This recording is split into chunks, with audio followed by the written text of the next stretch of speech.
Noong una, gusto mo lang magkaroon ng matiwasay na 4 na taon sa kolehiyo, pero 4 na yandere ang biglang sumunggab sa'yo. Ang bunganga ng kapatid mong babae ay laging nakakapanloko sa'yo para pumasok sa kwarto. Kapag gusto mo nang tumakas, ang mabait na landlady ay welded na ang pinto. Nais mo nang humingi ng tulong, pero tinakpan ng magandang katabi mo ang bibig mo. Biglang, ang malamig at magandang campus queen ay lumapit sa'yo na may dalang lubid. Bastos na kapatid, saan ka tumatakbo? Xiaolu, hindi natin ito pwedeng gawin. Kung malaman ni nanay matatapos na tayo. Hindi mo rin gusto na palayasin tayo sa bahay na ito, di ba? Habang nakikita si Muyulu na papalapit sa'yo, may dalang pink na pangkulay ng buhok. Tumalon ka sa likod ng sofa dahil sa takot. Xiaolu, huwag kang magulo ha. Ako ang kuya mo. Tunay na kapatid, kung ilalagay mo yan sa buhok ko, talagang mamamatay ako. Ito ay pangkulay lang ng buhok, hindi lason. Paano ka mamamatay? Kuya, hindi ka marunong mag-ayos ng sarili mo. Paano ka makakahanap ng kasintahan sa ganyan? Ginagawa ko ito para sa ikabubuti mo. Sunod ka lang, dali, ilapit mo ang ulo mo. Ipinapangako kong hindi ka kakalbuhin ng baluktot, sabi ni Muyulu. Sabay na bahagyang inikot ang pangkulay ng buhok sa kanyang kamay. Tigilan mo na ako, di ba? Bukas, pupunta na tayo sa Jiangsheng para mag-report. Nakaayos ba ang gamit mo? Sabihin ko na ngayon, bukas ay tiyak na hindi kita tutulungan sa pag-aayos. Kalimutan mo na yan. Sarili mong gawain, sarili mong gawin, walang pagpipilian mong sabi. Para sa iyong kapatid na babae, lubos mo na siyang kilala mula elementarya hanggang high school. Si Muyulu ay palaging una sa klase. Para sa iba, isa siyang perpektong babae, ngunit para sa iyo, isa siyang demonyo. Liray, sarili ko na lang, sabi ni Muyulu, inilapag ang pangkulay ng buhok. Tumungo siya patungo sa kwarto. Habang pinapanood ang kanyang likuran, hindi mo namamalayang ngingiti ka. Iyon ay tunay na saya, dahil sa wakas ay makakawala ka sa kontrol ng iyong kapatid na babae. Ano ang tinatawanan mo? Ang kamay ni Muyulu ay nasa doorknob na, pero bigla siyang lumingon. Nang makita ang ngiti sa iyong mukha. Ang mga mata ni Muyulu ay biglang napuno ng pagkasuklam. Ang iyong ngiti ay biglang nanigas sa iyong mukha. Napahigpit ka ng labi. Sumagot ka ng nauutal, wawala naman. Naaalala ko lang na excited ako sa pagpunta sa Jiangsheng bukas. Ganoon ba? Akala ko masaya ka dahil makakasama kita sa pag-upa ng bahay sa labas. Kaya pala hindi ka pa pala lubos na broken, sabi ni Muyulu, bahagyang nakaangat ang sulok ng kanyang bibig, may ngiting hindi totoo. Nang marinig ang salitang broken, bigla kang nagalit. Broken ka dyan? Ano pa bang magagawa mo kundi ipasa sa akin ang sisi?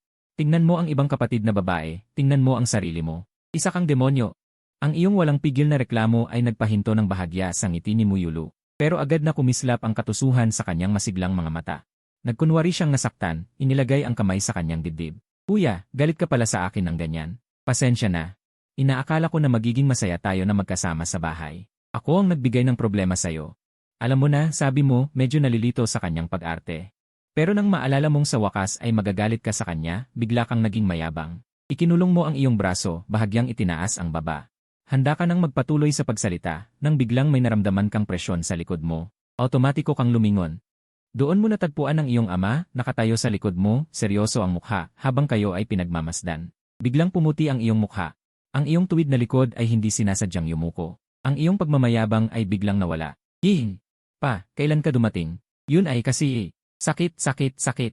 Pa, bitawan mo, mababali ang tenga ko. Nais mo pang sumagot, pero hinawakan ng ama ang iyong tenga. Anong sinasabi mo sa kapatid mo? Bastos ka sa kapatid mo, galit na sabi ng iyong ama. Sumasakit ang iyong tenga, sumimangot ka sa sakit. Pa, mali na ako, di ba? Bitawan mo na ako. Bitawan mo na. Nang makita kang nahihirapan, tuwang-tuwa si Muyulu sa kanyang puso. Pero kunwari ay mabait siyang babae. Tumakbo siya sa tabi ng ama, dahan-dahang hinila ang laylayan ng damit nito.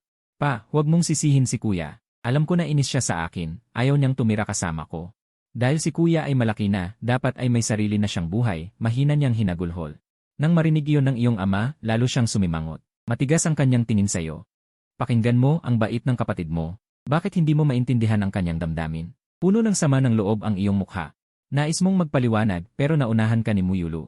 Pinunasan niya ang kanyang mata na wala namang luha at nagpatuloy. Pa, alam ko na mabait naman si kuya sa akin. Minsan lang siya magsabi ng masasakit kapag naiinis ako. Nang makita mong nagbabago ang sitwasyon, agad mong pinutol ang kanyang pagsasalita. Hindi pa, kailan ko narinig na mag-upa tayo ng bahay. Mag-aaral na tayo sa kolehiyo, ang tunay na kolehiyo ay may dormitoryo. At saka, bakit tayo mag-aaksaya ng pera? Binitawan ng iyong ama ang iyong tenga, tumingin kay Muyulu. Xiaoje, ito ang unang beses na lalayo ang kapatid mo. Hindi ako mapakali. Ang isang babae na mag-isa sa labas, gaano kadelikado? Paano kung maloko siya? Ikaw itong alipin ng anak na babae. Ang anak mong babae na ganito, huwag na lang manloko ng iba, salamat na lang kung sino mang mandaraya sa anak mo. Siyempre, itong mga salitang ito ay sa isip mo lang masasabi, kung sasabihin mo talaga, malamang hindi makakaligtas sa tsinelas. Tay, 20 na kaming pareho, at mga estudyante na sa universidad. Paano kami maluloko? Sobra ka na sa pag-aalaga, sabi mo na walang magawa. Tiningnan ka ng tatay mo ng masama, tapos napuno ng pagmamahal ang tingin kay Muyulu. Anong alam mo? Ang kapatid mo ay simple at mabait, maraming masasamang tao sa labas, paano ba naman ako hindi mag-aalala? Habang sinasabi ito, hinila muli ng tatay mo si Muyulu palapit. Siya Ulua, ikaw na babae sa labas ay dapat maging maingat. Kung may mang-api sa'yo, sabihin mo sa tatay, kahit kailangan kong pumunta sa Jiangsheng, gagawin ko ang lahat para ipaglaban ka. Ngumiti si Muyulu ng walang malay, tumango ng masunurin. Alam ko na. Tay, huwag kang mag-alala. Sa tabi mo, nakita mo ang tatay mong ganito na parang alipin ng anak na babae, hindi mo napigilan ang pag-ikot ng mata. Bulong mo ng mahina, simple at mabait pa, hindi mo ba nakita kung paano niya ako ginugulo sa bahay? Hindi sinasadyang narinig ito ng tatay mo, agad siyang nagkunot ng noo. Ikaw pa. Palaging magpabaya sa kapatid mo, huwag mo lagi siyang galitin. Hindi, tay. Pwede ka bang maging mas paborito pa? Kambal kami, sabay na ipinanganak. Bakit hindi mo ako ganito alalahanin? Paano kung ako ay makidnap ng masasamang babae? Sabi mo nang may pait ng ngiti. Hindi ba't ikaw ang nagpilit maging kuya? Sino ba ang umiiyak at sumisigaw na siya ang kuya noong bata pa? Sarili mong hukay, sarili mong talon, tama na. Kinaumagahan. Kuya, gising na. Mahuhuli na tayo sa tren. Ang boses ni Muyulu sa kabila ng pinto ng kwarto. Dumating sa tainga mo na natutulog pa. Kumunot ang iyong noo, hindi sinasadyang tinakpan mo ng kumot ang ulo. Nang walang anumang ingay sa loob, itinulak ni Muyulu ng malakas ang pinto, pumasok sa iyong kwarto. Nakita ni Muyulu ang nakataas na kumot sa kama, kumislap ang tuso sa kanyang mata, walang sabi. Diretso siyang sumugod, tumalon sa iyong kama, at tumalon-talon pa sa iyong katawan. Kuya, gising na. Kung hindi ka pa babangon. Ang cute mong kapatid ay mauuna ng umalis. Nagising ka mula sa pagkakaupo dahil sa biglaang pag-atake. Makikita mong masakit mong hawak ang tiyan, puno ng galit ang iyong mga mata. Gusto mo ba akong gisingin? O gusto mo ba akong patayin? Sa iyong masakit na itsura, nagpakita ng kontento si Muyulu. Umupo siya sa ibabaw mo sa pamamagitan ng kumot. Ayayay kuya. Ang posisyong ito mo, hindi naman sa cute mong kapatid ay may masamang iniisip ka. Narinig ang biro ni Muyulu. Dahan-dahang naging madilim ang iyong mukha, pagkatapos ay sinabi mo ng may galit ng ngipin. Talagang may masamang iniisip ako. Ngayon gusto na kitang itapon mula sa ika-negatibo 15 palapag. Narinig ang masama mong salita.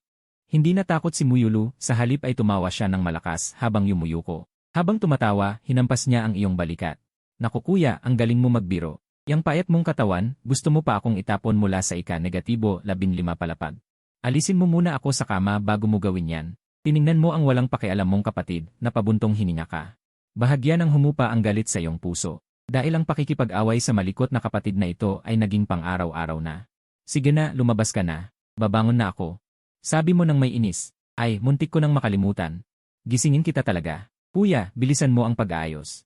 May meeting si tatay ngayon, hindi niya tayo masasamahan. Nag-book na ako ng sasakyan, nasa baba na naghihintay. Tumalon si Muyulu mula sa kama, tumatalon-talon papunta sa pinto. Pagdating sa pinto, lumingon pa siya at ginawan ka ng mukha. Makalipas ang 20 minuto, hinila mo ang maleta at lumabas ng kwarto, pumasok sa sala. Agad na napako ang iyong tingin kay Muyulu. Nakaupo siya ng maluwag sa sopa, may dala lamang na maliit na backpack. Ito ay lubos na naiba sa iyong mabigat na maleta na puno ng laman. Muyulu, nasaan ang mga gamit mo? Tiningnan mo ang nakaka-relax na itsura ni Muyulu, bigla kang sumakit ang ulo. Mga gamit, naayos ko na lahat. May dala akong ilang damit na pamalit. Siyempre puro summer na damit. Babalik pa naman tayo sa National Day para magpalit ng damit. Sabi ni Muyulu habang tumatayo. Inihagis niya ang maliit na backpack sa harap, niyakap ito, kumikislap ang mga mata. Sigurado ka ba? Sa maliit mong bag na yan, halos hindi ka siya ang makeup. Tiningnan mo nang may pagdududa ang mini backpack ni Muyulu. Ngunit mumiti si Muyulu ng palihim. Kuya, huwag ka nang makialam sa mga bagay ng babae.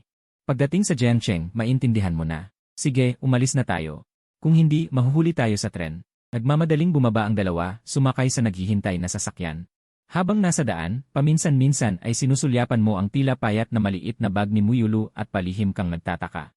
Talagang hindi mo maintindihan kung ano talaga ang nasa isip ng iyong nakababatang kapatid, ngunit si Muyulu ay hindi pinapansin ang iyong mga tingin. Sa daan, siya ay humuhuni ng masayang himig, ang kanyang mga mata ay nakatitig sa bintana ng tren sa patuloy na umaatras na mga tanawin sa kalye. Kuya, ito yata ang unang pagkakataon na umalis tayong dalawa ng bahay at mananatili pa tayo sa labas ng 4 na taon.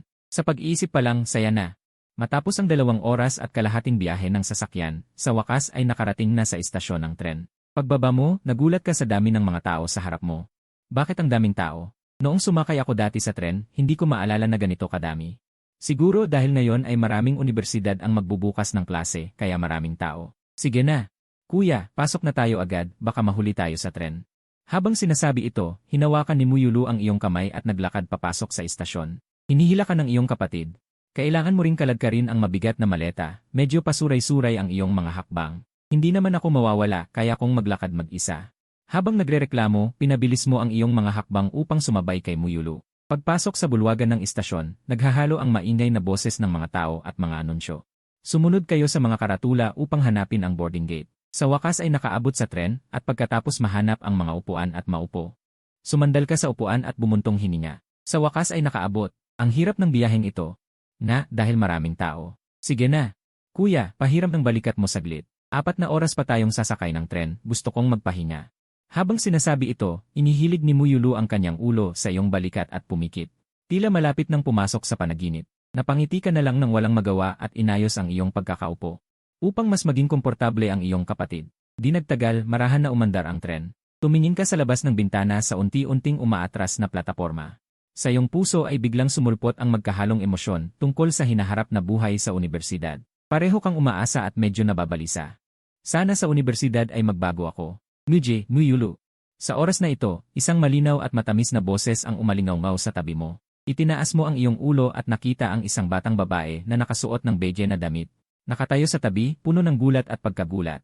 Kilala mo kaming dalawa? Naguguluhan mong tanong. Nang marinig ang iyong mga salita, isang bahagyang lungkot ang dumaan sa mukha ng batang babae sa harap. Ngunit mabilis itong nawala at hindi mo ito napansin. Bahagya siyang umiti at bahagyang ikiniling ang kanyang ulo. Ganyan pa rin si Muje. Magkasama tayo sa klase mula junior high hanggang senior high at sinabi mong hindi mo ako kilala. Nang marinig ito mula sa batang babae, lalo kang naguluhan. Sa iyong alaala, galit na galit kang naghanap, ngunit hindi mo maalala ang kanyang itsura. Dahil sa klase, palagi kang isang taong hindi napapansin, ni hindi mo alam ang pangalan ng iyong katabi. Habang nag-isip ka, umupo ng tuwid si Muyulu. Nang makita niya ang batang babae sa tabi mo, ang kanyang mga mata ay biglang nanlaki. Sinundan ng masigabong sigaw. Jik Xiaoman, bakit nandito ka rin? Habang sinasabi ito, itinulak ka ni Muyulu. At hinila si Jik Xiaoman palapit sa kanya. Haha, ang swerte naman, Jik Xiaoman. Saang universidad ka pupunta? Pupunta ako sa Jiangsheng University. Nakangiting sabi ni Jik Xiaoman. Ang galing ng ating pagkakataon. Ako at ang aking kuya ay pupunta rin sa Jiangsheng University, hehe. Sa ganitong paraan, magkakasama na ulit tayo. Masayang-masayang kumakaway at kumikilos si Muyulu, hinahawakan ang kamay ni Jik Xiaoman at patuloy na inaalog. Tiningnan mo ang eksenang ito, bahagyang nabawasan ang iyong pagkalito, at bahagya kang nagsalita ng medyo awkward. Pasensya na, Jik Xiaoman, medyo malabo ang aking alaala sa mga kaklase ko noong high school. Huwag kang magalit. Kuya, hindi mo talaga kilala si Jik Xiaoman.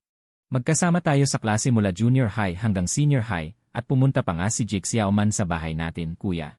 Para kang basura sa lipunan, hindi mo na maalala ang iyong kaklase sa loob ng 6 na taon. Pala, ang teddy bear na inilagay ko sa iyong kwarto ay ang regalo sa akin ni Jik Xiaoman noong kaarawan ko. Nakabusangot na sabi ni Muyulu. Sige na, Yulu. Normal lang na hindi ako maalala ni Muje. Dahil hindi naman tayo nag-uusap dati. Pero marami akong alam tungkol kay Muje. Nakangiti pa rin si Jik Xiaoman. Ngunit ang ngiting iyon sa iyong paningin, sa hindi malamang dahilan, ay tila may bahid ng kakaiba. Bahagya siyang pumikit. Nagkakamali ba ako? Bulong mo sa sarili. Sa oras na ito, ang dati ng pulang mga mata ay unti-unting dumilim. Acho, bakit parang may laging nanonood sa akin? Matapos itulak ni Muyulu, nakahanap ka ng bakanting upuan sa tabi nila at naupo. Hinimas mo ang iyong ilong at tumingin sa paligid. Ngunit ang tanging nakita mo ay ang mga pasaherong nagmamadaling naglalakad, walang may espesyal na atensyon sa iyo. Hay, baka sobra lang ang iniisip ko. Dahil tulad ko, isang taong nasa gilid, paano ako mapapansin ng iba? Hindi may isang tao pa. Naaalala ang iyong kapatid. Tiyak mong tumingin sa direksyon ni Muyulu. Ngunit sa oras na yon, si Muyulu ay abala sa pakikipag-usap at walang ibang ginagawa. Sa oras na ito, biglang lumingon si Jik Xiaoman. Ang kanyang mga mata ay direktang nagtagpo sa iyong tingin. Matapos ang maikling pagkikita, ngumiti ng bahagya si Jik Xiaoman, pagkatapos ay iniangat niya ang kanyang kamay upang bumati sa iyo, at magalang ka namang bumati pabalik. Nang lumingon si Jik Xiaoman, napabuntong hininga ka, talagang hindi ka pa sanay makipag-usap sa mga babae. Bahala na, isa lang naman akong extra, hindi ba? Ni hindi ako may tuturing na extra, at most isa lang akong karakter na mamamatay sa unang episode ng isang love comedy. Dahan-dahang pumasok ang tren sa Jiangsheng Station, may anunsyo mula sa radyo, huminga ka ng malalim at tumayo. Kinuha ang bagahe mula sa luggage rack, Muyulu, oras na para bumaba tayo, sabi mo. Sabay sulyap sa kapatid mong babae na abala pa sa pakikipagkwentuhan kay Jake Xiaoman. Xiaoman, sabay na tayong umalis, magiliw na niyakap ni Muyulu ang braso ni Jake Xiaoman. Ako ay kailangan ko pang tumingin ng bahay, balak ko kasing magrenta sa labas, nag-aatubiling sabi ni Jake Xiaoman. Magrenta sa labas? Nagulat si Muyulu na lalaki ang mga mata. Balak din naming tumingin ng bahay. Xiaoman, sabay na tayo, para mayakbayan tayo. Hehe, kuya, wala kang problema, di ba? Kasama namin ang dalawang magandang babae, dapat masaya ka na. Nung marinig mo to, muntik ka ng mabulunan, pumuti at pumula ang mukha mo. Muyulu, hindi ba sinabi mong nahanap na ang bahay? Bakit kailangan pa tumingin? At saka, si Jake Xiaoman ay babae. Ang pagsama ko sa inyo sa pag-rent ay hindi maginhawa. Okay lang, Mudge classmate. Masaya kong may kasama, mabilis na sabi ni Jake Xiaoman. Di ba, kuya? May dalawang magandang babae na kasama mo, dapat matuwa ka na. Papunta rin kami sa shared apartment. Sakto na kaming tatlo. Xiaoman, sabay na tayo. Huwag mo na siyang pansinin. Pagkatapos sabihin ni Muyulu, hinila niya si Jake Xiaoman at mabilis na lumakad pauna. Lumingon si Jake Xiaoman sa'yo, may bahagyang pilyong ngiti sa kanyang mga mata. Tumitig ka sa kanilang mga likuran, napabuntong hininga sa pagkayamot, at kinaladkad ang mabigat na maleta para sundan sila ng mas mabilis. Paglabas ng istasyon ng tren, hapon na. Ang gabi sa Jiangsheng ay mainit at mahalumigmig. Ang hangin ay may kakaibang halo ng simoy ng ilog at usok ng lungsod. Kuya, mukhang huli na yata. Bukas pa darating ang may-ari. Ano nang gagawin natin? Nakatingin si Muyulu sa screen ng cellphone. Seryoso ang mukha niya. Ano pa? Ngayong gabi, sa hotel muna tayo. Bukas na tayo pumunta, walang pakialam mong sabi. Nung marinig ito ni Muyulu, lumiwanag agad ang kanyang mga mata, tuwang-tuwang tumalon. Wow, sa hotel. Magkapatid na magkasama sa hotel, hehe, parang may mangyayari. Bago pa matapos si Muyulu, sinugod mo siya at tinakpan ang bibig niya, namumula ang mukha, pabulong na sinaway. Muyulu, ano bang pumapasok sa isip mo? Mga kalokohan. Huwag kang magsalita ng walang kwenta. Nakawala si Muyulu sa iyong kamay, umiti at nilabas ang dila. Ah, ganito pala gusto ni kuya. Hehe, isa kang pervert na sister complex. Nang marinig ang tukso ni Muyulu, biglang naging madilim ang iyong mukha. Kayo na lang pumunta. Babalik ako sa dorm ng school. Wala akong pakialam sa'yo. Pagkatapos sabihin, umikot ka para hilahin ang maleta pabalik. Nung makita ito ni Muyulu, biglang nawala ang kanyang ngiti, mabilis siyang lumapit at hinawakan ang braso mo. Kuyay, nagkamali ako, patawarin mo na ako. Lumapit din si Jake Xiaoman sa'yo. Puno ng pag-aalala ang kanyang mga mata. Mudge classmate, nagbibiro lang naman si Yulu. Huwag mo nang masyadong seryosohin. Na, kuya, wala kang sense of humor. Kaya naman wala kang girlfriend, bulong ni Muyulu, may kaunting pagmamatigas pa rin sa mukha. Pero hindi naman niya binibitawan ang pagkakahawak sa braso mo. Hoy, pakialam mo ba? Wala ka ring boyfriend, di ba? Huwag tayong magtawanan sa isa't isa. Ayos na. Isang araw na tayong nasa biyahe, humanap muna tayo ng hotel para makapagpahinga ngayong gabi. Bukas, pagkatapos mahanap ang bahay, dapat pumunta na sa school para mag-enroll. Inis mong sabi, kahit matigas pa rin ang tono. Pero tumigil ka na sa paglalakad, hindi na nagpumilit umalis. Nang marinig ito ni Muyulu, bumalik ang ngiti sa kanyang mukha, sumandal siya sa braso mo. Ayos! Si kuya pa rin ang pinakamabait. Ang galing ng samahan niyong magkapatid. Hindi tulad sakin, mag-isa lang ako. Bahagyang yumuko si Jake Xiaoman, may lungkot sa kanyang boses. Ngunit sa kanyang nakayukong mga mata, may kumislap na mahirap unawain na liwanag. Nang marinig ito ni Muyulu, binitiwan niya ang pagkakahawak sa iyong braso. Sumulong siya at marahang yakap si Jake Xiaoman, puno ng pag-aalala ang kanyang boses. Xiaoman, huwag kang malungkot. Ibabahagi ko sa iyo ang kapatid ko, para may kuya ka rin. Sabay lingon ni Muyulu sa iyo. Kuya, wala kang problema, di ba? Tignan mo na lang ako, intindihin mo na. Ayos na. Humanap na ako ng matutuluyan. Gusto niyo bang sumama? Binigyan mo si Muyulu ng isang mata na sabay inis at saya. Napabuntong hininga si Muyulu, pinakawalan ang dila at hinawakan ang braso ni Jake Xiaoman. Nakangiting sinabi, naman, sama-sama tayo, Xiaoman. Sumunod tayo sa kuya, bahagyang tumango si Jake Xiaoman at hindi nawala ang ngiti sa kanyang mga mata. Ngunit may nakatagong kahulugan ang ngiting iyon. Kinabukasan ng umaga, nag-empake ang tatlo at nag-almusal sa hotel-restaurant. At lumakad sila sa simoy ng hangin ng umaga sa Jiangsheng na may konting init. Lumabas sila ng hotel. Handa nang tumingin ng bahay. Si Muyulu ay tumatalon-talon at lumapit sa iyo. May masamang ngiti sa kanyang mukha. Kuya, kagabi kasama mo ang dalawang magagandang babae sa iisang kwarto. May masamang naisip ka ba? Pasensya na, mabibigo ka. Ako ay hindi uri ng tao na may isip ang tungkol sa sarili kong kapatid o kaibigan ng kapatid ko. Tiningnan mo si Muyulu ng masama. Napabuntong hininga ka. Sa gabay ng yes, mabilis na nakarating ang tatlo sa harap ng isang bahay. Tiningnan mo ang tatlong palapag na maliit na bahay, hindi ka makapaniwala. Muyulu, ang sabi niyo bang bahay ay ito? Ito ay villa, wala kaming sapat na pera para tumira sa ganitong magandang lugar. Nanlaki ang mga mata mo. Puno ng pagdududa na tiningnan si Muyulu at Jik Xiaoman. Nang makita ang kuya na ganito, hindi napigilan ni Muyulu na tumawa. Kuya, hindi ito villa, ito ay isang shared apartment. Tingnan mo ang karatula sa pinto, nakasulat doon. Sumunod ka sa direksyon ng daliri ni Muyulu, nakita mo na may isang hindi gaanong kapansin-pansing karatula sa tabi ng pinto, nakasulat ang shared apartment. Kinamot mo ang ulo mo, medyo nahihiya. Ganun pala, akala ko. Biglang bumukas ang pinto ng apartment. Isang batang babae na nakasuot ng puting damit ang lumabas. Ang sikat ng araw ay bumagsak sa kanya, nag-anyo ng nakakabighaning silhawete. Nang makita kayong tatlo, siya ay nagulat sandali. Pagkatapos ay mumiti siya ng matamis, magandang araw sa inyo. Titingin ba kayo ng bahay? Si Muyulu ay agad na naakit sa kagandahan at sigla ng babae. Kumikislap ang mga mata niya, parang nakatagpo ng kayamanan. Wow, ate, ang ganda mo talaga. Ito ba talaga ay isang shared apartment? Tinakpan ng babae ang bibig at tumawa ng mahina. Haha, salamat sa papuri, pero pareho lang tayo ng edad. Ako rin ay isang bagong estudyante sa Jiangxing University. Ang bahay na ito ay pag-ari ng mga magulang ko, wala sila. Kaya naisipan kong ipaupahan. Ikaw ba si Muyulu? Nag-usap na tayo online noon. Ako si Bainingbing, parang landlady nyo. Ay, ikaw ba si Muje? Pareho tayo ng kurso. Sana magtulungan tayo sa hinaharap. Baka magkaklase pa tayo. Kumindat si Bainingbing, may ngiting nakatingin sa'yo. Medyo nagulat ka, hindi inaasahan na ang babaeng ito ay hindi lang kilala ka.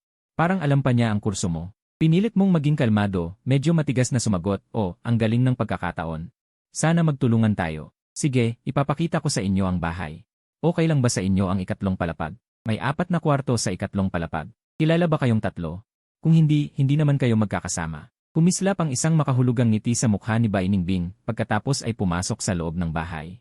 Yulu, parang kakaiba ang landlady na ito, pabulong mong sinabi sa taina ni Muyulu. Paano niya alam ang pangalan ko? At ang kurso ko? Nga, sumang-ayon si Jik Xiaoman. Pakiramdam ko may punto si Muje. Unang araw pa lang natin siya nakita, paano siya nakakaalam ng maraming impormasyon? Samantala, pumagit na si Muyulu. Pumunot ang noo niya, nag-isip at pinalo ang ulo. Ay, ang sama ng memorya ko. Noong nag-usap kami online ng landlady, nabanggit ko ang mga bagay na ito. Kaya normal lang na alam ni Bainingbing. Nang marinig ang sagot ni Muyulu, nagkatinginan kayo ni Jik Xiaoman. Napabuntong hininga kayo. Hay, hindi ko alam kung maluwag ang utak mo o tanga ka. Sa susunod, huwag mong basta-basta sabihin ang personal na impormasyon. Kahit wala naman malaking problema, hindi pa rin ligtas. Ay, naiintindihan ko na. Pero may isang bagay na hindi ko sinabi sa kanya. Pabulong na sinabi ni Muyulu, may pagmamalaki sa kanyang mga mata. Ano yon? Sabay na tanong mo at ni Jik Xiaoman, ang inyong kuryosidad ay biglang naakit. Hehe, hindi ko sinabi.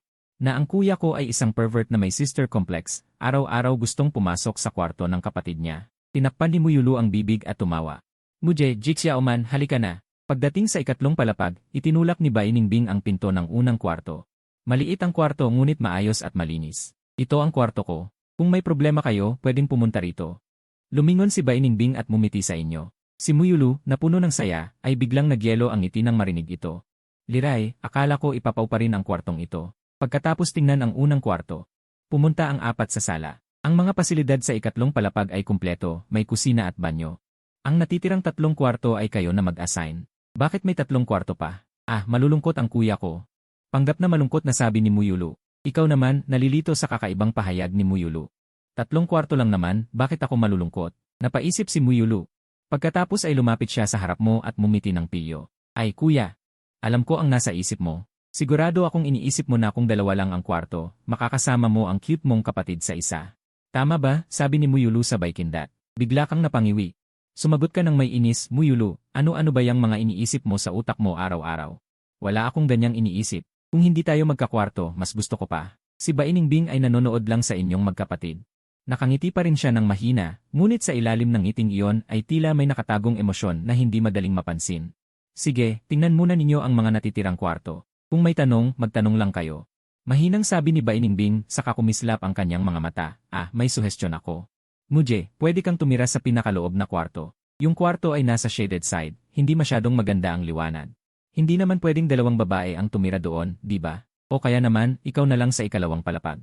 Maganda naman doon. May 2 ate na estudyante sa aming paaralan doon. Sa shaded side na lang ako. Sabi mo sabay diretsyo sa tinuturo ni Bainingbing. Nang makita ka ni Bai Ningbing na pumunta sa kwartong iyon, may bahid ng tusong ngiti sa kanyang mukha. Ngunit ang mabilis na ekspresyong iyon ay hindi napansin ng iba. Pumasok ka sa kwarto. Napansin mong hindi naman ganun kasama ang paligid kaysa sa inaakala mo. Kahit shaded side, maayos naman ang pagkakalinis, maayos ang higaan.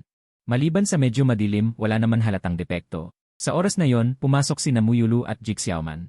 Pagpasok pa lang ni Muyulu, sumigaw na siya, "Kuya, maganda naman ang kwartong ito, ah. Medyo madilim lang. May konting dilim din baka may multo sa gabi. Kung matakot ka, tawagin mo ang cute mong kapatid, nandito lang ako sa katabing kwarto. Pasensya na, hindi ako naniniwala sa multo. CJ, aayusin ko na ang aking mga gamit. Umuwi na kayo sa inyong kwarto." Tiningnan mo si Muyulu ng masama. Hindi ba dapat kaming mga babae ang mag-ayos ng kwarto? Di ba? Xiaoman, tulungan natin si kuya mag-ayos. Sabi ni Muyulu. Sabay senyas kay Jig Xiaoman. Muje, may punto naman ang kapatid mo. Mas maingat ang mga babae. Kami na lang ang tumulong sayo. Dahil yung kapatid mo ay naghati sayo sa akin, ikaw na rin ang kuya ko.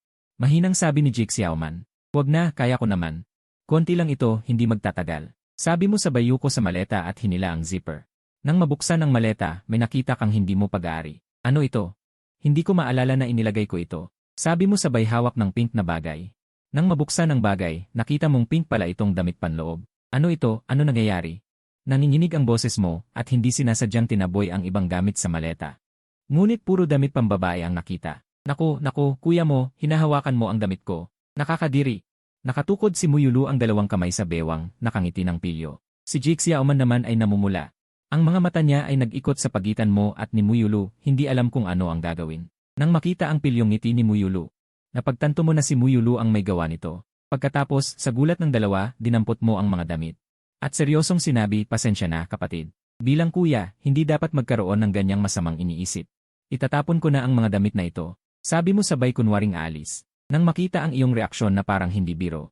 Biglang nataranta si Muyulu. Mabilis siyang humabol at hinawakan ang braso mo. Kuya, mali ako, huwag mong itapon. Tumigil ka at lumingon kay Muyulu habang nag-aalangan. Sinabi mo, kailan mo pinalitan? At nasaan ang damit ko? Sa iyong tanong. Si Muyulu ay parang batang nagkamali, nakayuko, ang mga daliri ay naglalaro sa isa't isa. Mahinang nagsalita, noong gabi, nung naligo ka, pumasok ako sa kwarto mo at pinalitan. Bukod pa riyan, ang dami ng bagahe, hindi mo ba naawa sa cute mong kapatid? Yulu, medyo sobra na ang ginawa mo. Ngayon, wala nang damit si Muje. Buti na lang ako, kung iba ang nakakita, ano ang iisipin, di ba? Hindi napigilan ni Jig Xiaoman na sawayin si Muyulu. Ay kuya, ang mga damit mo ay napakaluma, kaya itinapon ko. Iniisip ko na pagdating sa Jiangsheng, sasama ako sayo para bumili ng bago. Mahinang sabi ni Muyulu, nakayuko. Nakaayos na ba? Para ipagdiwang ang inyong maayos na paglipat, ako na ang mag-imbita ngayong gabi. Muje, bakit may hawak kang damit pambabae? Sa oras na yon, biglang bumukas ang pinto at pumasok si Bai Ningbing. Sa una ay masaya siya at gustong mag-imbita para sa hapunan, ngunit nang makita ang damit pambabae sa iyong kamay, biglang naging malamig ang kanyang mga mata. Makinig ka, ipapaliwanag ko. Wala akong hilig mangolekta ng damit pambabae. Aksidente lang iyon, habang tinitingnan ka ni Bai Ningbing na para kang isang pervert, bigla kang nagpanik. Hindi mo namamalayan na nagsimulang kumawag-kawag ang iyong mga kamay sa hangin, ngunit hindi nakinig si Bai Ningbing sa iyong mga paliwanag, mataman siyang tumitig sa iyong mga mata. Lalo kang kinabahan dahil sa kanyang titig, tumulo ang pawis mula sa iyong noo pababa sa iyong pisngi, maliban kay Muyulu. Ito siguro ang unang beses na tiningnan ka ng isang babae ng ganito, kaya lalo kang natakot, isang introvert na gaya mo. Ako talaga, hindi ako pervert. Ang damit na ito ay inilagay ng aking kapatid na babae, nauutal mong sabi. Tama-tama. Ako ang naglagay ng damit na ito sa kanyang maleta, sabi niya. Pinakuha ko lang siya ng damit. Ang kapatid kong ito. Kahit mukha siyang medyo pervert, napakaliit ng kanyang loob, hindi siya kailanman naglakas loob na kusang makipag-usap sa mga babae. Paano siya maglalakas loob na magtago ng damit ng babae? Alam din ito ni Manman. Dahil lalong naging tensyonado ang sitwasyon. Nagmamadaling nagpaliwanag si Muyulu kay Bai Ningbing. Si Jig Xiaoman naman ay mabilis na tumango na may taos-pusong ekspresyon. Si Bai Ningbing. Si Muje ay talagang ganoong tao. Naniniwala ako sa kanyang sinasabi. CJ. Dahil pareho kayong nagsasabi niyan, maniniwala na lang ako sa ngayon. Pero babantayan kita. Bilang kasero, responsibilidad kong tiyakin ang kaligtasan ng mga nakatira rito. Bahagyang pumikit si Bai Ningbing. Kahit may bahid pa rin ng pag-iingat sa kanyang mga mata, napahiya kang umiti at sunod-sunod na tumango. Naiintindihan ko. Kasalanan ko ang nagdulot ng hindi pagkakaunawaan, pasensya na talaga. Sige, mag-ayos na kayo sandali, kakain tayo mamaya. Kakakilala lang ninyo, ihahatid ko kayo para makita ang paligid. Pagkasabi ni Bai Ningbing, umalis siya ng silid. Dahil sa nangyari kanina, napaalis na lang sina Muyulu at Jik Xiaoman. Pagkatapos nilang umalis, napabuntong hininga ka, umupo sa gilid ng kama, gusot ang iyong isip. Naalala ang nangyari kanina, nakaramdam ka ng pagod. Mula nang isilang ka hanggang ngayon, lahat ng sinabi mo sa mga babae ay hindi pa umabot sa dami ng sinabi mo ngayong araw. Ipinahid mo ang iyong mga kamay sa iyong noo, sinusubukan mong magpahinga. Hindi mo namamalayan, dumating ang antok na parang alon. Pakiramdam mo ay bumibigat ang iyong mga talukap, hanggang sa tuluyan mong ipinikit ang iyong mga mata. Hindi mo alam kung gaano katagal, habang natutulog ka, naramdaman mo ang bigat sa iyong katawan. Dahan-dahan mong iminulat ang iyong mga mata, at nakita mo ang isang anino na nakadapa sa iyong katawan. Sa iyong pagkakahimbing. Akala mo si Muyulu na naman ang nagbibiro. Muyulu, hindi mo ba ako matigilan sa kakaistorbo? Buong araw akong nagtrabaho, pagod na ako. Lumabas ka na. Matutulog pa ako ng kaunti, mahina mong sabi, ngunit hindi sumagot ang anino. Tanging ang mabilis na paghinga at bahagyang panginginig ng katawan ang naramdaman mo. Bigla kang nahimasmasan. Tiningnan mong mabuti at nakita mong si Bai Ningbing pala ito. Bai Ningbing, nanginginig ang iyong boses. Puno ng hindi makapaniwala, gusto mong umupo, ngunit hindi sumunod ang iyong katawan. Anong nangyayari? Paano napunta si Bai Ningbing sa aking silid? Paano kung may makakita? Hindi ito ang panahon para isipin yon. Paano kung magising si Bai Ningbing? At ako na naman ang ituring na pervert. Naisip mo ito ng may pagkabahala, mabilis na umikot ang iyong isip. Libu-libong ideya ang pumasok sa iyong isip. Wala na, hindi naman ako mapupunta sa istasyon ng pulis, di ba? Bata pa ako, ayokong mapunta sa istasyon ng pulis. Habang nag-isip ka ng husto, bahagyang kumibot ang mga talukap ng mata ni Bai Ningbing, pagkatapos ay dahan-dahan niyang iminulat ang kanyang mga mata. Ang kanyang tingin ay biglang nagtagpo sa iyong gulong-gulong mga mata. Natakot ka kaya mabilis mong ipinikit ang iyong mga mata. Nang makita ang iyong maliit na kilos, natawa na lang si Bai Ningbing. Muje, ano ba ang ginagawa mo? Hindi naman kita kakainin. O naman, nahihiya ka ba sa akin? Nang marinig mo ang sinabi ni Bai Ningbing, parang reflex na gusto mong magpaliwanag. Pagkatapos ay mabilis kang bumangon, ngunit nakalimutan mo ang iyong sitwasyon, na si Bai Ningbing ay nakadapa pa rin sa iyong katawan. Hindi iyon ang ibig kong sabihin. Bago mo pa matapos ang iyong sasabihin, tumama ang iyong ulo sa noo ni Bai Ningbing ng malakas. Natumba si Bai Ningbing dahil sa pagkabangga. Nang makita mong malapit na siyang mahulog, mabilis mong iniunat ang iyong kamay para saluhin siya. Sa iyong pagkagulo, naghagilap ang iyong kamay sa hangin hanggang sa nakaramdam ka ng malambot na hawak. Elan, hindi mo matiyak kung ano ang nahawakan mo, bahagya mo pang pinisil ng 2 beses, hanggang sa marinig mo ang tunog ng kamera. Saka mo lang nakita kung ano ang nahawakan mo. Hindi tulad ng inaakala mo, hindi mo nahawakan ang braso ni Bai Ningbing. Pasensya na, hindi ko sinasadya. Nakita kitang malapit ng mahulog. Kaya, ibinalik mo ang iyong mga kamay at mabilis na nagpaliwanag. Biglang namula ang iyong mukha, halos tumulo na ang dugo, ang iyong mga mata ay nagpagalagala sa silid.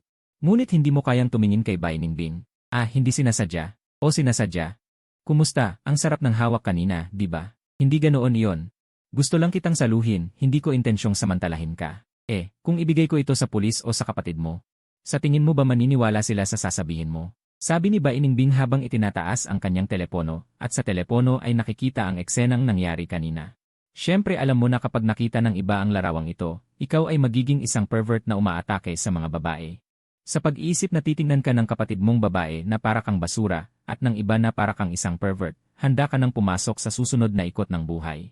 Habang nakatingin sa iyong maputlang mukha, may kakaibang ngiti si Bai Ningbing na dumaan sa kanyang mukha, pagkatapos ay bahagya siyang umubo.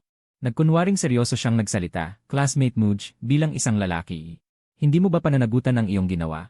Narinig mo ito at agad kang lumuhod sa harap ni Bai Ningbing. Isang tunay na lalaki ang gumagawa at nananagot sa kanyang mga aksyon. Aamin ako. Gusto mo man akong patayin o saktan, sabihin mo lang. Wala akong reklamo. Nanginginig ang iyong boses, puno ng determinasyong harapin ang kamatayan, nakayuko ang ulo at hindi mo kayang tingnan ang mga mata ni Bai Ningbing. Paumanhin, kapatid. Paumanhin, nanay at tatay. Anak ninyo ay hindi tapat. Mula ngayon, pupunta ako sa isang napakalayong lugar. Alagaan niyo ang inyong mga sarili. Huwag niyo akong miss.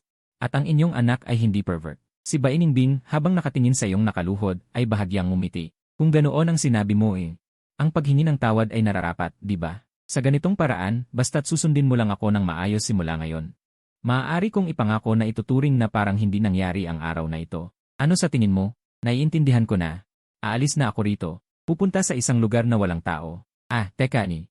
Hindi ko kailangang umalis. Bigla mong itinaas ang iyong ulo, ang dating madilim na mga mata ay biglang nagliwanag na may pag-asa. Tinitigan mo ng mabuti ang mga mata ni Bai Ningbing, parang kinukumpirma ang katotohanan ng kanyang sinabi. Hindi rin naman sinasabi na alis ka, di ba? Basta't susundin mo lang ako ng maayos simula ngayon. Classmate Muj, ang iyong kapalaran ay nasa iyong mga kamay. Lalong lumakas ang ngiti sa labi ni Bai Ningbing, tila mas nakakatakot sa liwanag ng takip silim. Bahagya siyang tumagilid ang ulo, ang kanyang tingin ay nakatuon sa iyo. Parang sinusuri ang isang laruan na pag-aari niya. Sa pagtingin mo sa mukha ni Bai Ningbing, naramdaman mo ang lamig sa iyong likod. Pero hindi mo maipaliwanag kung bakit ganoon ang pakiramdam. Para sa iyo, si Bai Ningbing ay medyo nakakatakot sa sandaling iyon. Classmate Muj, sana hindi mo pagsisihan ang iyong desisyon ngayon. Kahit na magbago ka ng isip, hindi mo na magagawa. Malamig na sabi ni Bai Ningbing. Gusto ko ang mga taong tapat. Ang lahat ng nagtatraidor sa akin ay dapat mawala sa mundo. Matapos ang babala, tumayo si Bai Ningbing upang umalis. Nang makarating siya sa pintuan, huminto siya. Ikaw na kanina ay nakapagpahinga na. Nang makita mong huminto si Bai Ningbing, biglang tumaas muli ang iyong puso. Dahan-dahang lumingon si Bai Ningbing. Nakadikit pa rin ang nakakatakot na ngiti sa kanyang mukha. Mahina siyang nagsalita, siya nga pala.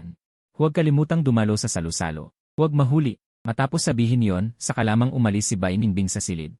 Hay, nakakatakot talaga. Ang mga babae ay talagang nakakatakot na mga nilalang. Pero ako rin ang unang gumawa ng masama. Basta't hindi ko siya magagalit simula ngayon, malamang ay okay na, di ba? Sa pag-isip na yon, nakahina ka ng maluwag. Sa labas ng pintuan, tiningnan ni Bai Ningbing ang iyong dating kinaroroonan. Pagkatapos ay yumuko siya upang tingnan ang bahaging hinawakan mo sa kanya. May bahid ng pamumula ang kanyang mukha. Hindi ko inaasahan na may hindi inaasahang bunga. Classmate Muj, hindi ka makakatakas. Mula sa labas ng pinto, narinig mo ang pagmamadali ng iyong kapatid na babae. Ate, handa ka na ba? Kailangan nang umalis. Ngunit ikaw ay nakatitig lamang sa iyong mga kamay sa loob ng silid. Ito ba ang pakiramdam ng isang bag? Tila hindi naman masama. Hindi, bigla mong iniling ang iyong ulo. Muntik nang mahulog. Ang mga babae ay makakaapekto lamang sa bilis ng iyong pag-ahit ng espada. Dapat itaboy ang mapanganib na ideyang ito. Gayunpaman, ang pinto ay tahimik na bumukas. Pumasok ang iyong kapatid na si Muyulu. Nakikita kang nakatulala pa rin. Ate, ano ang tinitingnan mo ng ganito kahimbing? Para kang nahuli sa pinakatagong lihim ng iyong puso. Bigla kang nanginginig, mabilis na itinago ang iyong mga kamay sa likod. Ang iyong mga mata ay naglalakbay. Wala kang lakas ng loob na titigan siya. Wala. May kailangan ka ba? Ang iyong labis na reaksyon ay agad na nagdulot ng pagdududa kay Muyulu. Siyang lumapit, ibinaba ang kanyang boses. Nagtatago ka ba ng isang bagay? Sigurado ka bang isa kang pervert na may obsession sa kapatid? Lalong lumala ang kanyang mga salita. Sabihin mo ni, may tinatago ka bang damit panloob ko? May ginagawa ka bang kahiyahiyang bagay kanina? Sa narinig mo ito, sa halip naging kalmado ka. Iniunat mo ang iyong daliri sa kanya. Halika ni, lumapit ka, sasabihin ko sa iyo kung ano ang itinago ko. Bagamat nag-aalangan si Muyulu, nanaig ang kanyang pagkamausisa. Dahan-dahan siyang lumapit, bumubulong pa rin. Ate, ako ang iyong kapatid na babae. Kung may pangangailangan ka ni, maaari kong isaalang-alang Sa sandaling siya ay lumapit, bigla mong iniunat ang iyong kamay. Malakas mong hinampas ang kanyang ulo. Aray, ate, anong ginagawa mo? Sumigaw si Muyulu at tumalon, habang inaayos ang kanyang magulo na buhok, galit na nakatingin sa iyo. Para bang may naisip siya, gumawa siya ng mukha. Sobra ka na. Ginamit mo pa ang kamay mong pang-chef para hampasin ako. Grabe ka talaga. Nagpanggap kang seryoso. Gusto na sana kitang itapon sa bintana, pero sige. Sige, sabihin mo kung bakit ka nandito. Hinimas ni Muyulu ang ulo niya.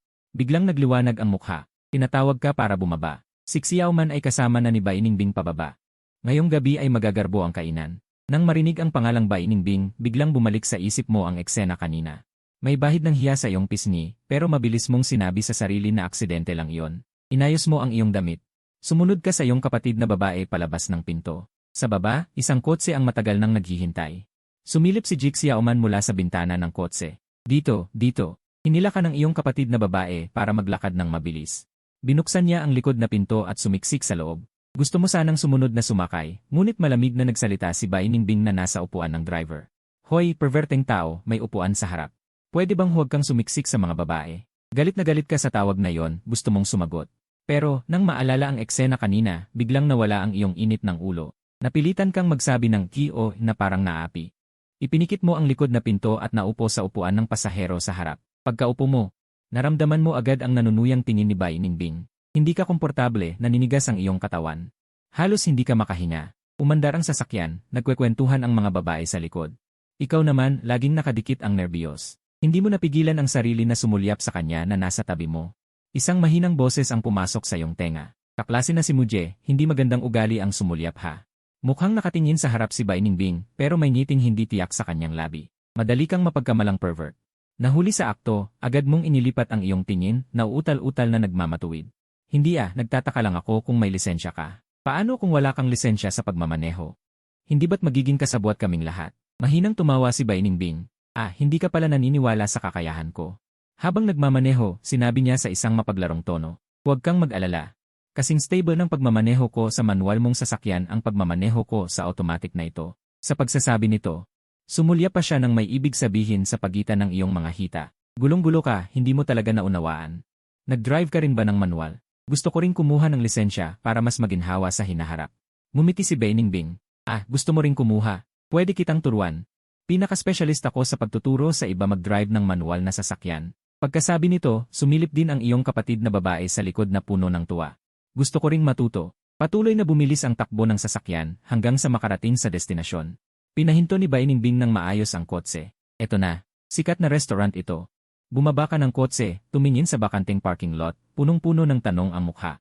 Eto na, nasaan ang mga tao? Seryoso mong pinagdududahan kung talagang masarap ang pagkain sa lugar na ito.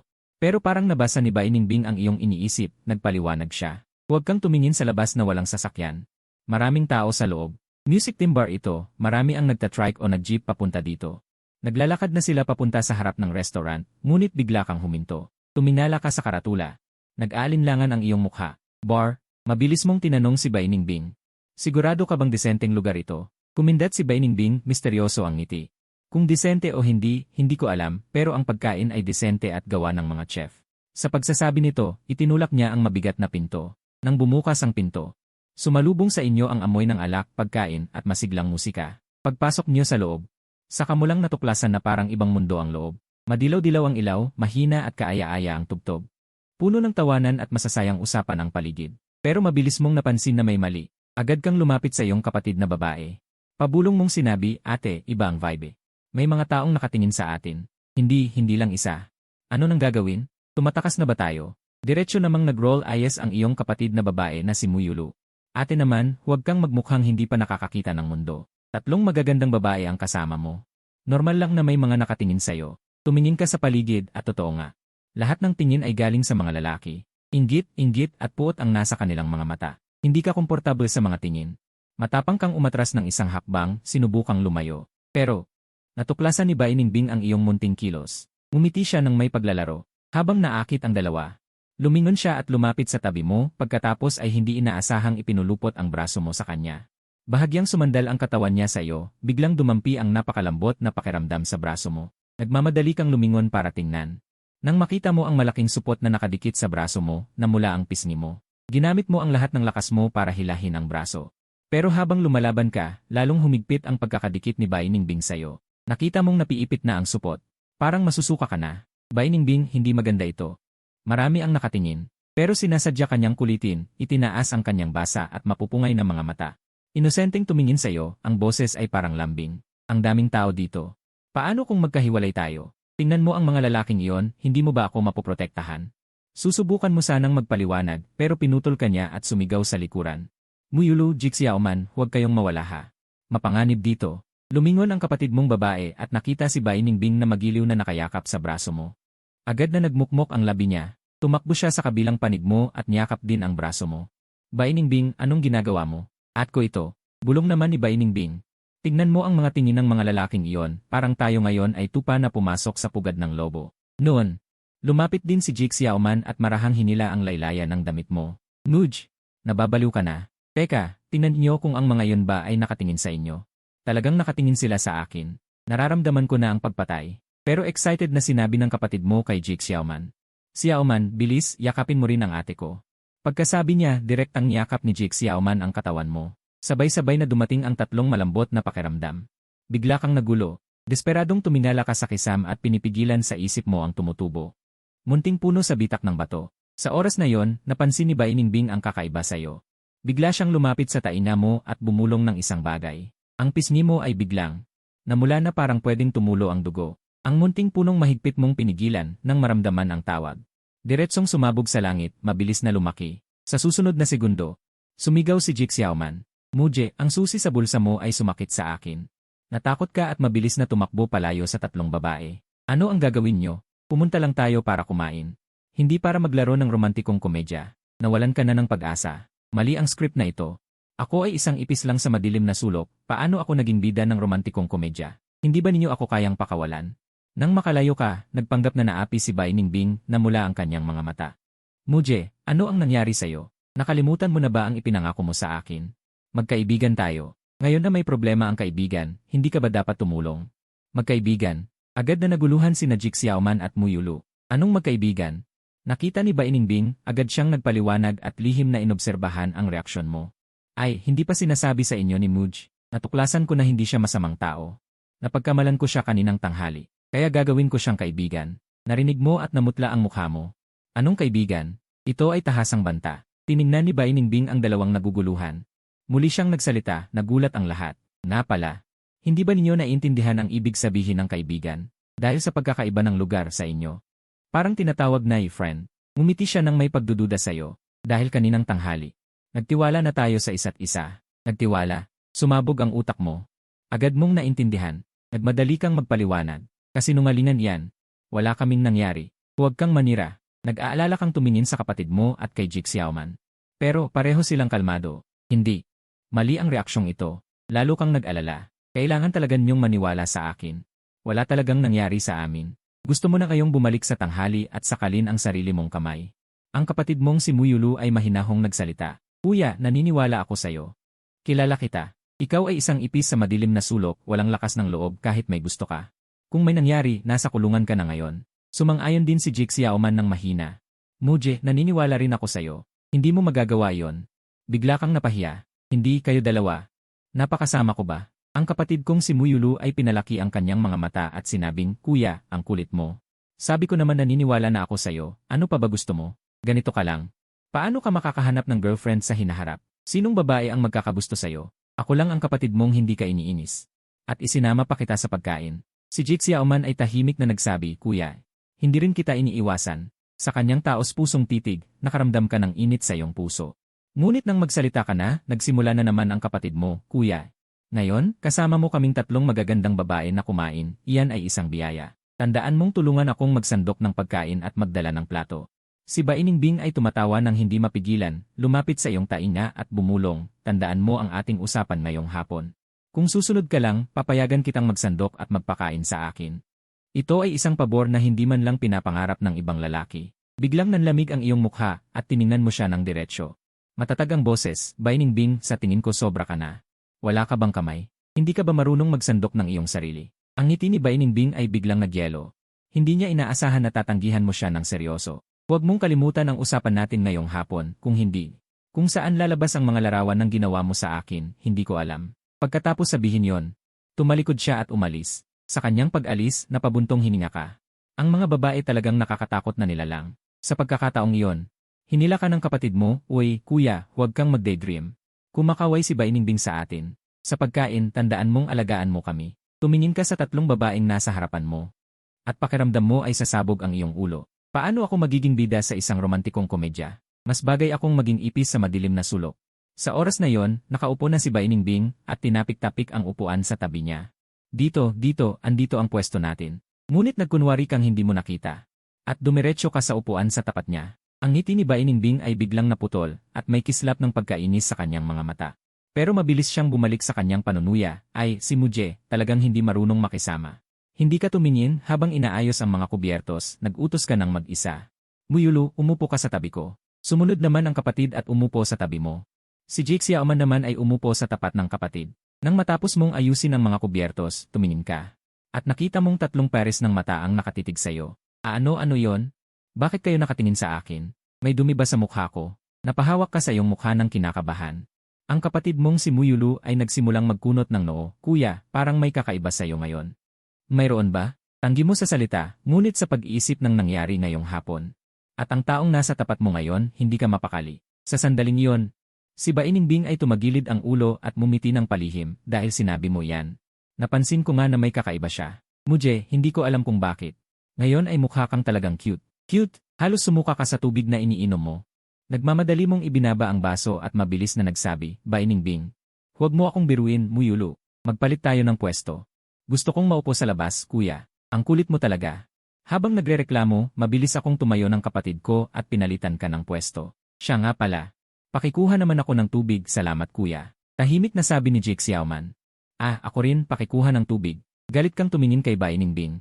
Yung nakaupo sa loob, gusto mo rin bang uminom? May kislap ng kalokohan sa mata ni Bai Ningbing. Sinadya niyang pahabain ang tono. Si Muggle ba ito, nag-aalala sa akin? Kung gayon, gusto ko ng inyong special na cocktail dito. Bigla siyang lumipat ng usapan, tumingin sa dalawa. Gusto niyo bang subukan? Maasim at matamis, masarap ito. Nang marinig ito ng kapatid ko, lumiwanag agad ang mga mata niya. CJ, hindi pa ako nakatikim ng cocktail. Nag-aalangan namang sabi ni Jake Xiaoman. Medyo hindi ako sanay uminom. Ngumiti si Bai Ningbing at kumaway. Okay lang, mababa lang ang alcohol content. Parang juice lang. Pagkasabi, lumingon siya sayo. Ngumiti ng pamilyar na tusong ngiti. Muggle, mag-order ka na lang ng 3 special na cocktail para sa amin. Napangiwi ka, pilit na binibigkas ang mga salita. Sir, ang aking mga binibini, isang sulyap ay nakita ang serbidor na babaeng nakakuneho. Siya ay mumiti at nang-asar. Oy, guwapo, nasaan ang 3 nobya mo? Sa lugar na ito, ang laki ng puso mo Umiinit ang iyong pisngi. Mabilis siyang kumaway. Hindi sila mga nobya ko. Isa ang aking kapatid na babae. At ang isa, mahabang kwento. Pumunta ako para umorder ng cocktail. Masiglang nagrekomenda ang serbidor. Nagkataon, ang aming specialty dito. Ang gabi ng peach, talagang bagay sa kanila inumin Gabi ng peach. Ano ba ang mga kakaibang pangalan nito? Bahala na, 3 baso muna. Pagkalipas ng ilang sandali, 3 baso ng pinkish na cocktail ay inilagay sa harap mo. At bibigyan pa kita ng isa pa, Ang serbidor ay kumuha mula sa ilalim ng bar ng isang baso ng maitim na kayumangging alak. Ang basong ito ay tinatawag na gabi ng kasiyahan. Ito ay inihanda para sayo, libre. Ikaw ay tumingin sa basong ito na naglalabas ng amoy ng mga halamang gamot na alak. Sa kanyang isip ay nagdududa siya, pero ang serbidor ay ngumiti at sinabi, paunang pagbati sa gwapong lalaki. Maaari kang magkaroon ng isang madamdaming gabi, Ikaw ay may hawak na alak at naglakad pabalik. Pagdating lang sa dining area, ang iyong mga hakbang ay biglang huminto. Nakita mo na sa tabi ng inyong mesa ay may 2 lalaking nakatayo. 2 lalaking naka-pink na jacket. Ang iyong mga pupil ay kumontra. Hindi ka pumiling bumalik. Sa halip ay biglang sumilong sa isang tabi, matamang pinagmamasdan ang lahat ng nangyayari. Ito ay ang klasikong eksena ng pang-aakit sa nobela. Ikaw ay sumilong sa isang tabi, matamang nakatitig sa booth. Ang 2 lalaking naka-pink na jacket ay talagang nakikipag-usap kay Muyulu. Parang naghahanap ng gulo. Naghahanap ng kamatayan. Sa sandaling iyon, ang iyong telepono ay biglang umilaw. Ito ay isang text na humihingi ng tulong mula sa kapatid na babae. Kuya, halika at iligtas mo kami. Sa una ay gusto mong baliwalain, pero pagkatapos mag-isip, siya ay babae pa rin. Sa labas, makakaharap ang ganitong sitwasyon, tiyak na matatakot siya. Talagang bata pa. Bahala na. Hayaan mong ang iyong dakilang kuya na magligtas sa'yo. Inayos mo ang kwelyo ng iyong damit. Tumayo ka at dumiretso sa kanila. Oy, Muyulu. Sino sila? Sa iyong panlabas ay kalmado, pero sa loob ay sobrang kinakabahan. Ayon sa pattern ng nobela, ang isang gulo ay tiyak na hindi maiiwasan. Pero hindi ka naman piniling bida. Kung totoong mag-away, tiyak na matatalo ka ng husto. Sa iyong pag-iisip ng mabuti. Sa pag-iisip kung paano makawala, biglang sumugod ang iyong kapatid na si Muyulu at niyakap ka. Lumingon siya sa 2 lalaki at tuwirang nagsabi, bumalik na ang nobyo ko. Maaari na kayong umalis, di ba? Ang 2 lalaki ay tiningnan ka mula ulo hanggang paa. Isa sa kanila ay biglang nagsalita, pre, pasensya na. Hindi ko alam na may nobyo na siya. Gayunpaman, ang isa pang lalaki ay hindi sumuko ang masamang hangarin. Ang tingin ay napunta kina Jake Xiaoman at Bai Ningbing. Mga magaganda, wala naman kayong nobyo, di ba? Kilalanin natin. Iinom ko kayo. Wala pang isang segundo. Lahat ay nagulat. Si Bai Ningbing ay walang ekspresyon na hinawakan ang iyong kabilang braso. Pasensya na. Siya rin ang nobyo ko. Ang aking nobyo ay hindi gusto ang ibang lalaki na mangakit sa akin. Pagkatapos, si Jake Xiaoman ay sumugod din at niyakap ang iyong baywang. Siya rin ang nobyo ko. Ang 2 lalaki ay biglang napatanga.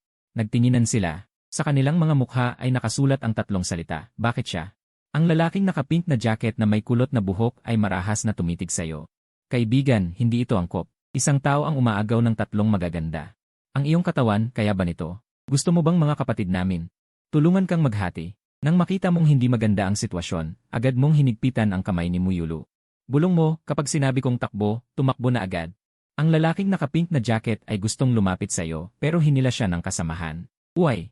Nababaliw ka na ba? Bulong ng kanyang kasamahan. Akala mo ba ang 3 magagandang babae ay gustong maging nobya niya? Dahil ba sa gwapo siya? Baka siya ay isang taong hindi dapat guluhin. Huwag nang maghanap ng gulo. Nang marinig ito, kahit ayaw pa ng lalaking naka-pink, tumigil siya sa kanyang paglalakad. Tiningnan kanya ng masama, bumuntong hininga ng may pagkainis. Buti ka pa at sinwerte. Pagkasabi, umikot ang dalawa. Huff! Ang iyong tensyon ay lubos na bumaba. Huminga ka ng malalim. Ako ang dapat na matakot, di ba? Inalis mo ang kanilang mga kamay at nagreklamo kay Bai Ningbing, sa susunod, kumain tayo. Sa isang desenteng lugar, pwede ba? Ngunit si Bai Ningbing ay nakatikom lamang ang mga bisig, na may nakagawi ang tusong ngiti sa kanyang mukha. Itinaas niya ang kanyang kilay. Mudge, hindi mo ba ako dapat pasalamatan? Hindi ba, binigyan kita ng 3 kasintahan? Pasensya na. Umupo ka sa iyong upuan at humigop ng malakas. Na may walang saysay na mukha, ako ay interesado lamang sa mga manumanong sasakyan, hindi na sa mga otomatiko. Lalo na ang mga otomatikong sasakyan sa National Day. Sa sandaling iyon, naglagay ang serbidora ng 4 na cocktail sa mesa. Ang maitim na kayumangging baso ay eksaktong inilagay sa harap mo. Ang iyong kapatid na si Muyulu ay lumiwanag ang mga mata. Kinuha niya ang baso ng igabi ng peach at humigop. Wow, kuya. Ang sarap nito, parang katas ng peach lang. Gayunpaman, si Bai Ningbing ay nakatitig lamang sa iyo, na may bahagyang pagtuya sa kanyang mga mata. Mudge, ang galing mo ha, nag-order ka ng ganito para sa amin. May masamang balak ka ba? Nahilo ka sa kanyang mga salita, muntik ng mabulunan. Nagmamadali kang kumaway at nagpaliwanag. Bai Ningbing, huwag kang magsalita ng basta-basta. Ito ay rekomendasyon ng babaeng kuneho sa bar. Sabi niya ito ang kanilang espesyal na timpla, napakaangkop sa mga babae, hindi ba? Dahan-dahang inilipat ni Bai Ningbing ang kanyang mga daliri, ngumiti ng may kahulugan, nag-order ka ng mataas na alkohol na cocktail para sa mga babae. Tapos ikaw, ano ang in-order mo? Muje, gusto mo bang maglaro? Ngumiti siya, pero hindi ko ito kinamumuhian. Hindi, saan mo nakuha yon? Galit kang sumagot, hindi pa patalo. Mag-ingat ka, isasakdal kita ng pang-aakit. Lalong lumiwanag ang ngiti ni Bai Ningbing, ang baso mo ay dapat tawaging gabi ng kaguluhan, sabi nila ang sangkap nito ay napakahalaga. Tumigil siya, binigkas ang bawat salita, sa partikular. Ito ay puro goji berries, seahorses, deer antler, at sinadyang pahaba ni Bai Ningbing ang kanyang tono, na may mapaglarong liwanag sa kanyang mga mata, at marami pang ibang mahiwagang sangkap na nagpapainit ng dugo. Nakatikom siya ang mga bisig, bahagyang sumandal, nakangiti ng may pag-aalinlangan at nakatitig sayo. Mudge, in-order mo ito para sa sarili mo, nagkataon lang ba talaga? Yee! Upang itago ang iyong kahihiyan, kinuha mo ang baso. Hindi naman ito kasing galing ng banal na gamot ni Laozi. Ipinakita mo ang iyong katigasan. Ininom mo ang lahat ng nasa baso. Ngunit pagkalipas ng ilang sandali, ang iyong mukha ay biglang namula. Sis, sumigaw ka sa iyong isip, hindi ba ito talagang banal na alak? Bakit parang umiinit ang bukong katawan? Hindi pwede, pigilan. Dapat pigilan. Maliit na bagay lang ito. Ngunit habang pinapanood ka ni Bai Ningbing na lalong namumula, lalo siyang napangiti ng malakas. Lumapit siya sa iyo, gamit ang malambot na boses, Oy. Muje, bakit ang pula ng mukha mo? May gusto ka bang kainin ako ng isang subo? Inilahad niya ang kanyang daliri. At marahang itinusok ang iyong mainit na pisngi, hehe, pero dito hindi pwede. Hintayin kita sa kwarto mamaya. Natakot ka, kahit ang iyong kapatid na si Muyulu ay dumating para tuksuhin ka. Kuya, ang hina mo naman parang puwet ng unggoy. Si Jake Xiaoman lamang ang nag-alala at nag-abot ng isang baso. Naguguluhan mong tinanggap at ininom ng marami. Umiwas ng tingin, hindi na nangahas tumingin kay Bai Ningbing. Matapos ang hirap na tapusin ang pagkain. Isang bagay lamang ang nasa isip mo, umuwi agad at maligo ng malamig. Ikaw ang unang lumabas ng restaurant. Pag-uwi, diretso ka sa banyo. Bumagsak ang pinto, naunahan mo ang iyong kapatid at isinara ang pinto ng banyo. Bumuhos ang malamig na tubig mula sa iyong ulo. Hininga mo ng malalim, ligtas. Ngunit nang matapos kang maligo, yumuko ka at tumingin, ang iyong saya ay biglang nawala.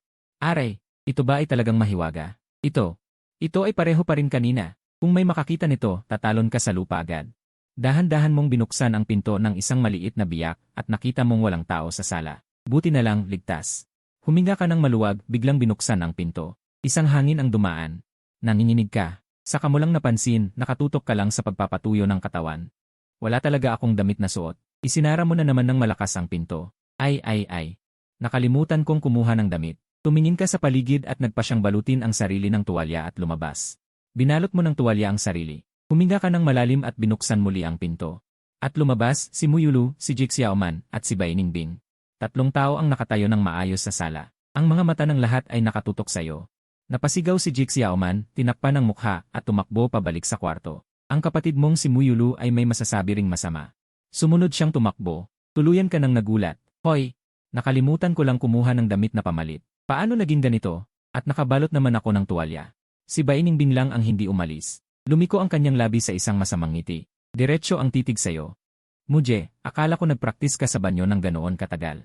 Hehe, kung hindi ka makatulog mamaya, tandaan mong puntahan ako. Galit kang tumutol, hindi ako gumagawa ng mga ganyang boring na bagay. Nagtataka kang tanong. Pero bakit nila ako sinisisi? Ito, sabi ni Bainingbing. Ang kanyang tingin ay dahan-dahang gumalaw pababa. Sinundan mo ang kanyang tingin. At tumingin ka rin pababa. Sa susunod na segundo, isang malakas na sigaw ang lumabas mula sa'yo. Huwag tumingin. Nagmamadali mong tinakpan ng ibaba at mabilis na tumakbo pabalik sa kwarto. Kahit ang pisngi ni Bainingbing ay bahagyang namula. Bumalik sa kwarto. Diretso kang bumagsak sa sahig ng walang lakas. Pagod na. Wasakin na lang lahat. Ngayon, gusto mo lang sana na paggising mo wala ng tao sa mundo. Gayunpaman. Pagsapit ng madaling araw, nakahiga ka sa kama, diretso ang tingin sa kisam. Bakit? Bakit hindi ka makatulog? Maaaring totoo nga ang sinabi ng server. Ngayong gabi walang matutulog. Ang hindi mo alam ay sa oras na ito. May dalawa pang tao na sobrang excited kaya hindi rin nakatulog. Sa wakas. Hindi mo na kaya. Bumukas ang ilaw ng kwarto. May dala kang kaunting papel. Lumabas ka ng kwarto. Mukha kang desidido, parang isang sundalong papunta sa labanan. Makalipas ang ilang minuto, lumabas ka mula sa banyo. Nakaramdam ka ng sobrang fresh. Tama nga, kung hindi makatulog, dapat pumunta sa banyo. Magandang gabi, kaibigan kong kanang kamay. Knock knock knock. Kuya, oras na para bumangon. Bakit mo pa kinandado ang pinto? Bilisan mo, kailangan nating mag-ulat sa paaralan. Nagising ka ng bigla sa pagmamadali ni Muyulu sa labas ng pinto. Hinihimas ang inaantok mong mga mata, kinuha mo ang iyong telepono. 10:00 na. Masaya ka sa loob. Hindi mo inaasahan na sa unang araw na malayo sa bahay, makakatulog ka pa ng maayos. Mukhang magaling akong umangkop. Gayunpaman, ibinaba mo ang telepono, pumihit, at susubukang matulog ulit. Inaantok mong isipin, kakaiba. Parang may kumatok. Bale, siguradong ilusyon lang. Bakit may mag-aalaga sa isang supporting character? Muntik ka nang makatulog. Kuya, anong ginagawa mo? Gising ka na ba? Muling pumutok ang boses ni Muyulu. Iminulat mo ng buo ang iyong mga mata. Hindi ilusyon. Nagmamadali mong kinuha ulit ang telepono. 10:00. Talagang 10:00. Ayaw. Bigla kang umupo. Ay, ang sakit. Isang matinding sakit ang dumating mula sa iyong baywang. Humina ka ng malalim. Giray, 2 oras at 30 minuto lang naman. Ganito ba talaga? Ako, isang 7 talampakang lalaki, sa ganito lang ba ako matatalo? Nagsisisi ka pa sa buhay mo nang biglang may susi na bumukas ng pinto. Susubukan mong pigilan ito. Nag-click ang pinto at bumukas. Pumasok si Muyulu ng mayabang at direktang binuksan ang mga kortina. Sumalubong sa iyo ang nakakabulag na sikat ng araw. Automatiko mong tinakpan ang iyong mga mata at bumulong. Muyulu, alam mo ba ang pagkakaiba ng lalaki at babae? Sa ganito, hindi ka makakahanap ng boyfriend. Lumingon si Muyulu, mga kamay sa baywang, na may paghamak. Ano naman? Ako ang kapatid mo. At saka, dumating din si Xiaoman. Sabi niya habang nakatingin sa pintuan. Sinundan mo ang kanyang tingin. Sa pintuan, hindi mo alam kung kailan lumitaw ang isang maliit na ulo na sumisilip, si Jik Xiaoman. Nakatago ang katawan niya sa pinto, tanging ang kanyang malalaki at maningning na mga mata ang nakikita. Nang mapansin niyang nakatingin ka sa kanya, biglang sumulpot sa isip mo ang eksena kagabi at namula ang kanyang pisngi. Magandang umaga. Wow, sigaw sa loob ng iyong puso, ang cute. Para siyang isang karakter mula sa anime. Hindi, pilit mong pinakalma ang iyong sarili. Isa ka lang maliit na ipis sa madilim na sulok. Tiyak na sa iyong kapatid lang siya bumati. Pinakalma mo ang iyong sarili at mahinahong nagsabi, magandang umaga. Mula ngayon, huwag kang matuto kay Muyulu, baka masira ka niya. Ano? Anong sinabi mo, kuya? Sabi ni Muyulu na parang handa ka nang atakihin. Nabasa mo agad ang iniisip niya. Agad kang sumigaw, Muyulu, pakalmahin mo ang sarili mo. Kung lalapit ka sa akin, hindi ka ba matatakot na isipin ng iba na ikaw ay? She snorted. Nag-atubiling tumigil siya. Nang matapos ka sa pag-aayos, lagpas 11:00 na. Paglabas mo ng kwarto, nakita mo ang 2 babae na naghihintay sa sala. Agad na nagreklamo si Muyulu. Kuya, kaya mo pa bang bumagal? Mas mabagal ka pa kaysa sa nobya sa kasal. Pinagulat mo siya at diretsyo mong sinagot, gusto ko lang. Kung kaya mo, ako'y hampasin. Tigilan na ninyo ang pag-aaway, agad na namagitan si Jik Xiaoman. Tanghali na, lumabas muna tayo para kumain bago bumalik sa eskwela. Lumabas ng subdivision. Saka mo napansin ang malaking problema. Teka, sabi mo habang tumitingin sa 2 babaeng kasama mo. Ang bigat ng presyon sa akin. Ang cute niyong manamit, parang napipilitan ako. Saka mo napansin na si Muyulu ay nakasuot ng puting very pleated skirt, blouse na may pink na bow. Walang katulad ang kanyang kabataan. Si Jake Xiaoman naman ay may suot na light blue na floral dress, dalisay na parang kapitbahay na babae. Narinig ni Muyulu ang sinabi mo at masayang umikot sabay tawa. Siyempre, natural na maganda ako. Unang araw ng kolehiyo. Dapat maganda ako. Hindi tulad ng iba ang casual ng pananamit. Tumingin ka sa iyong sarili na nakasuot ng shirt at maong at napangiwi. Ito ang tinatawag kong simpleng estilo. Mababa ang profile at komportable. Sa sandaling iyon, ngumiti si Jake Xiaoman. Ganyan ka rin naman gwapo, simple at marangal. Bigla kang na-relieve. Tingnan mo si Jix Xiaoman, ito ang tunay na imahe ng isang kapatid na babae. Hindi tulad mo. Parang isang galit na babae. Tama na, Muje, biglang nag-init si Muyulu. Galit na iniwas ang ulo. Kung may kakayahan ka, gawin mong kapatid si Jix Xiaoman. Hindi na kita alagaan. Wala kang pakialam sa kanya. Tumingin-tingin ka sa paligid at biglang napansin na may kulang. Ah, nasaan si Bainingbing? Kailangan din niyang mag-report ngayon, di ba? Iniling ni Jix Xiaoman ang ulo, kunwaring nag-isip. Mukhang umalis siya kanina pa. Sabi niya bibigyan daw tayo ng sorpresa. Yere, tumawa ka nang makita ang anyo ni Jix Xiaoman na nag-isip. Parang may maliit na kamay na humawak sa iyong puso. Sobrang unfair, paano nagiging ganito ka-cute ang isang tao? Namula ang iyong pisngi, mabilis kang umiwas ng tingin. Saka mo nakita si Muyulu. Pwe, ibuko dito. Kumain na kayo. Nagtagal pa kayo sa coffee shop. Nang tingin mo'y oras na, nagmungkahi ka. Tara, may tao na siguro sa registration office. Ngunit, sa paglalakad, lalo kang nakaramdam ng kakaiba. Kanina sa restaurant at coffee shop, tila nilalamon ka ng mga mata ng mga lalaki. Mukhang mas mabuting lumayo ako sa dalawang babaeng ito. Ito ay kolehiyo, puno ng mga binatilyo. Ayokong mapatay ng kanilang mga tingin. Sa pag-isip, dahan-dahan kang bumagal, lumayo sa kanila. Muje, mabilis na napansin ni Jix Xiaoman ang pagbabago, huminto. Pagod ka ba? Gusto mo bang magpahinga? Lumingon din si Muyulu. Nakita niya ang iyong duwag na itsura. Ah, siya'y may pagka-social outcast na awareness, haha. Sige, man, huwag na nating pakialaman siya. Makalipas ang ilang sandali. Nakarating kayo sa pintuan ng eskwela. Napakaraming tao, walang tigil ang tunog ng mga maleta. Tumingin ka sa marangal na tarangkahan, napabuntong hininga. Wow! Ito na nga ang sikat na universidad. Bastos na probinsyano, sabi ni Muyulu na pinaikot ang mata. Itinuro ang karatula sa harap. Pumunta tayo doon para makita ang department guide. Ngunit, nang makita ang schedule ng departamento, biglang nawalan ng sigla si Muyulu. Bakit ang layo ng registration point ko? Ngumiti si Jix Xiaoman at sinabi, magkasama kami ni Muje sa isang kurso, okay naman ang registration point namin. Hindi naman masyadong malayo. Tiningnan mo si Muyulu na mukhang malungkot at bahagyang naawa ka. Muyulu, kaya mo bang pumunta mag-isa? Kung gusto mo, samahan muna kita. Pag natapos na ang sayo, saka ako pupunta. Narinig ito ni Muyulu at may kakaibang ekspresyon sa kanyang mukha. Pagkatapos ay may pagmamalaking umiling siya. Liyay, sino bang humihiling na samahan mo ako? Hindi naman ako bata, sabi niya, hindi ko ba kayang lakarin ito? Kayo na munang mag-asikaso ng inyo, tawagan niyo ako kapag tapos na. Kahit ganoon ang sabi niya. Pero nakita mo pa rin ang init ng kanyang loob sa kanyang pag-aalala, hanggang sa mawala ang anino ni Muyulu sa karamihan. Saka kalumingon kay Jix Xiaoman at sinabi, tara na. Pumasok na rin tayo. Magkasabay silang naglakad papunta sa registration point. Tumingin si Jix Xiaoman sayo. Bahagyang nakaangat ang kanyang mga labi. Napansin ko na napakabuti mo talaga kay Muyulu. Kanina nung nag-alala ka sa kanya. Talagang isa kang spoiled brother. Pabirong sumagot ka, syempre naman. Siya ang ating prinsesa sa pamilya. Kung may masamang mangyari sa kanya, malamang palalayasin na ako ng bahay. Di nagtagal, nakarating kayo sa lugar kung saan nakapaskil ang mga seksyon ng klase. Ang pangalan mo ay nasa unang klase.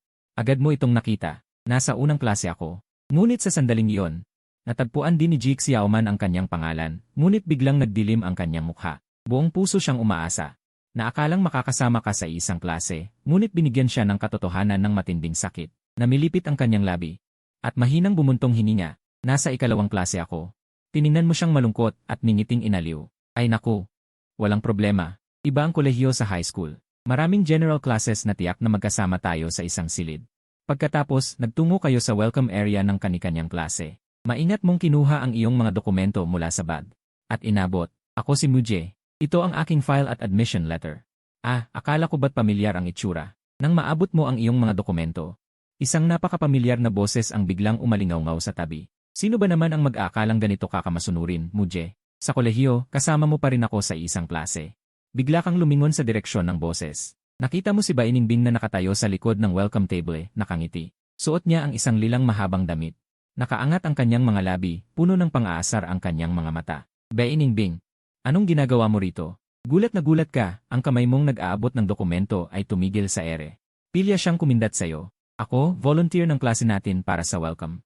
Tiningnan mo ang volunteer na nakasabit sa kanyang leg, at biglang uminit ang iyong mukha. Ngunit nagkunwari siyang nahihiya. Itinuro ang kanyang dibdib. Naku, sobra ka naman, Muje. Sa gitna ng tanghali, nakatitig ka sa parte ko rito. Mahihiya naman ako. Pag-uwi natin mamayang gabi, pwede kitang hayaan na tumingin ng husto. Biglang, lahat ng tingin ng mga tao sa paligid. Parang mga searchlight na nakatutok sa'yo. Ramdam mo ang init ng iyong pisngi, gusto mo na lamang lumubog sa lupa. Mabilis kang nagwasiwas ng kamay para magpaliwanag. Bainingbing, huwag kang magsalita ng walang basehan. Tinitignan ko lang ang gi mo. Hindi ako pervert. Ngunit suminghal siya.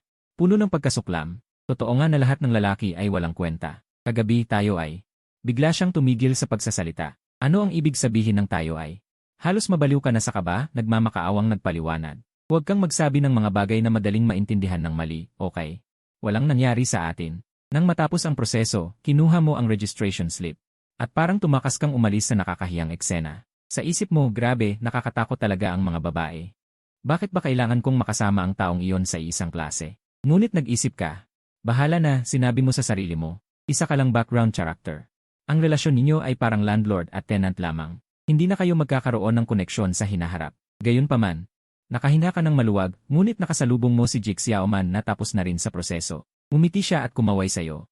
Muje, tapos ka na ba? Magkasabay kayong naglakad palabas ng gate ng paaralan. Bigla siyang nagsalita, nagtanong ng isang bagay na nagpabilis ng tibok ng iyong puso. Si Bainingbing ba ay nasa isang klase mo?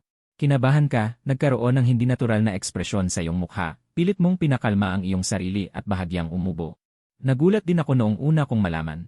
Pero, paano mo nalaman? Nagmukhang hindi nasisiyahan si Jake Xiaoman at inismiran ka. Uy, ang reporting point ng dalawa nating klase ay magkatabi. Paano ko nalaman? Siyempre nakita ko gamit ang aking mga mata. Bigla siyang napabuntong hininga. Buti ka pa, may kakilala ka. Kakilala? Naiinis ka na lang. Anong klaseng kakilala yon? Noong unang panahon, iyan ay relasyon ng pinagkakautangan at nangungutang. Sa sandaling iyon, ang boses ng iyong kambal na kapatid na si Muyulu ay pumutol sa hiya. Puya, man. Dito. Pagkatapos magkita, iminungkahi mong pumunta sa mall. Dahil kailangan mong bumili ng disenteng damit. Kasi lahat ng dati mong damit ay iniwan ng kapatid mo sa bahay. Pero nang marinig iyon ni Muyulu, bigla siyang sumimangot. Gusto mo lang bumili ng para sa sarili mo. Hindi mo ba dapat bilhan ang iyong mahal na kapatid ng ilan? Ipinagulong mo ang iyong mga mata. Binibini. Huwag mong kalimutan kung sino ang dahilan kung bakit wala akong damit. Sa pagpasok sa mall, sa sandaling dumaan sa women's section, huminto si Muyulu at hindi na makakilos. Nagsimula siyang mang-engganyo. Nin, kuya, imposible. Diretso mo siyang pinutol. Hinila mo sila papunta sa men's section, pero hindi mo inaasahan na 15 minuto lang ang ginugol mo sa pagbili ng damit. Ang natitirang oras, naging tagabuhat ka ng 2 binibini. Sa pagdating ng gabi, akala mo tapos na ang paghihirap. Pero ang 2 masiglang babae sa harap ay itinuro ang isang lugar. Masayang sumigaw. Pumunta tayo sa night market. Pagod ka na.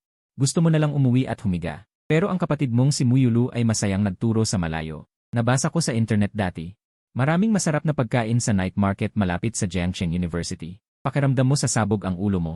Parang walang tigil itong bata. Hindi mo na kaya. Umuwi na lang tayo. Ilang oras na tayong naglalakad.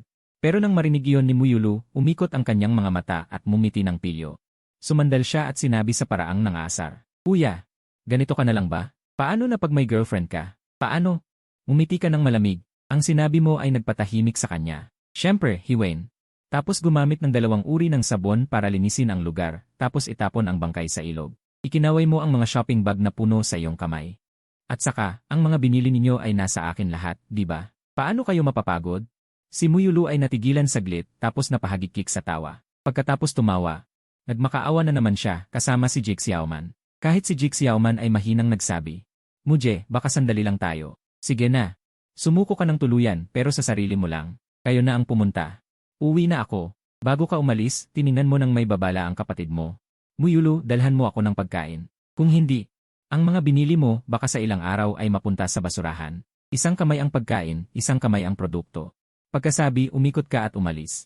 Hindi mo siya binigyan ng pagkakataong sumagot. Pagdating sa ilalim ng apartment, pagod na hinila mo ang iyong mga paa. Tumingin ka sa ikatlong palapag. Bakit nakaon ang ilaw sa sala? Ang kuryente sa sala. Sana hindi ako ang magbabayad. Bulong mo habang umakyat.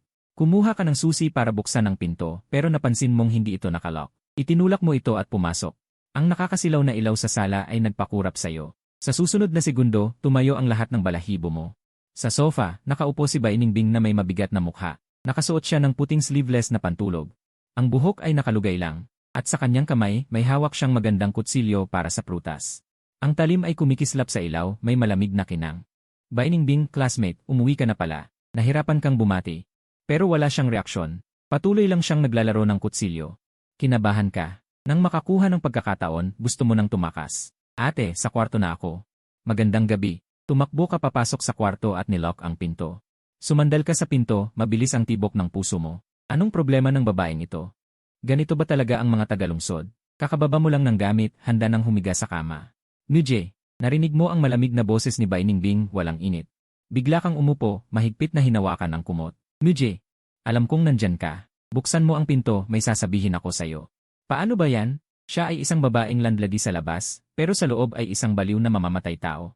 Natatakot ka kaya hindi ka makahinga, nagpa siyang magpanggap na patay, ngunit ang susunod niyang sinabi ay nagpatigil sa'yo, Muj. Buksan mo ang pinto, kung hindi mo bubuksan, papasok na ako mag-isa ha. Pagkasabi niya, may tunog ng susi na ipinasok sa susyan. Hindi na. May susi siya sa kwarto mo, lubos kang natakot. Talaga bang mamamatay ako rito? Tumawag sa pulis, tumawag sa pulis. Mabilis mong inabot ang iyong bulsa para hanapin ang cellphone, ngunit kapag ang tao ay nasa gulat, lalo kang nagmamadali, lalo kang nagkakamali. Dahil nakaupo ka, ang cellphone mo ay natigil sa bulsa. 2 beses mong sinubukan pero hindi mo nakuha. Huwag mo akong buluhin, ayaw ko pang mamatay. Bigla kang tumalon mula sa kama, sa wakas ay hawak mo na ang cellphone.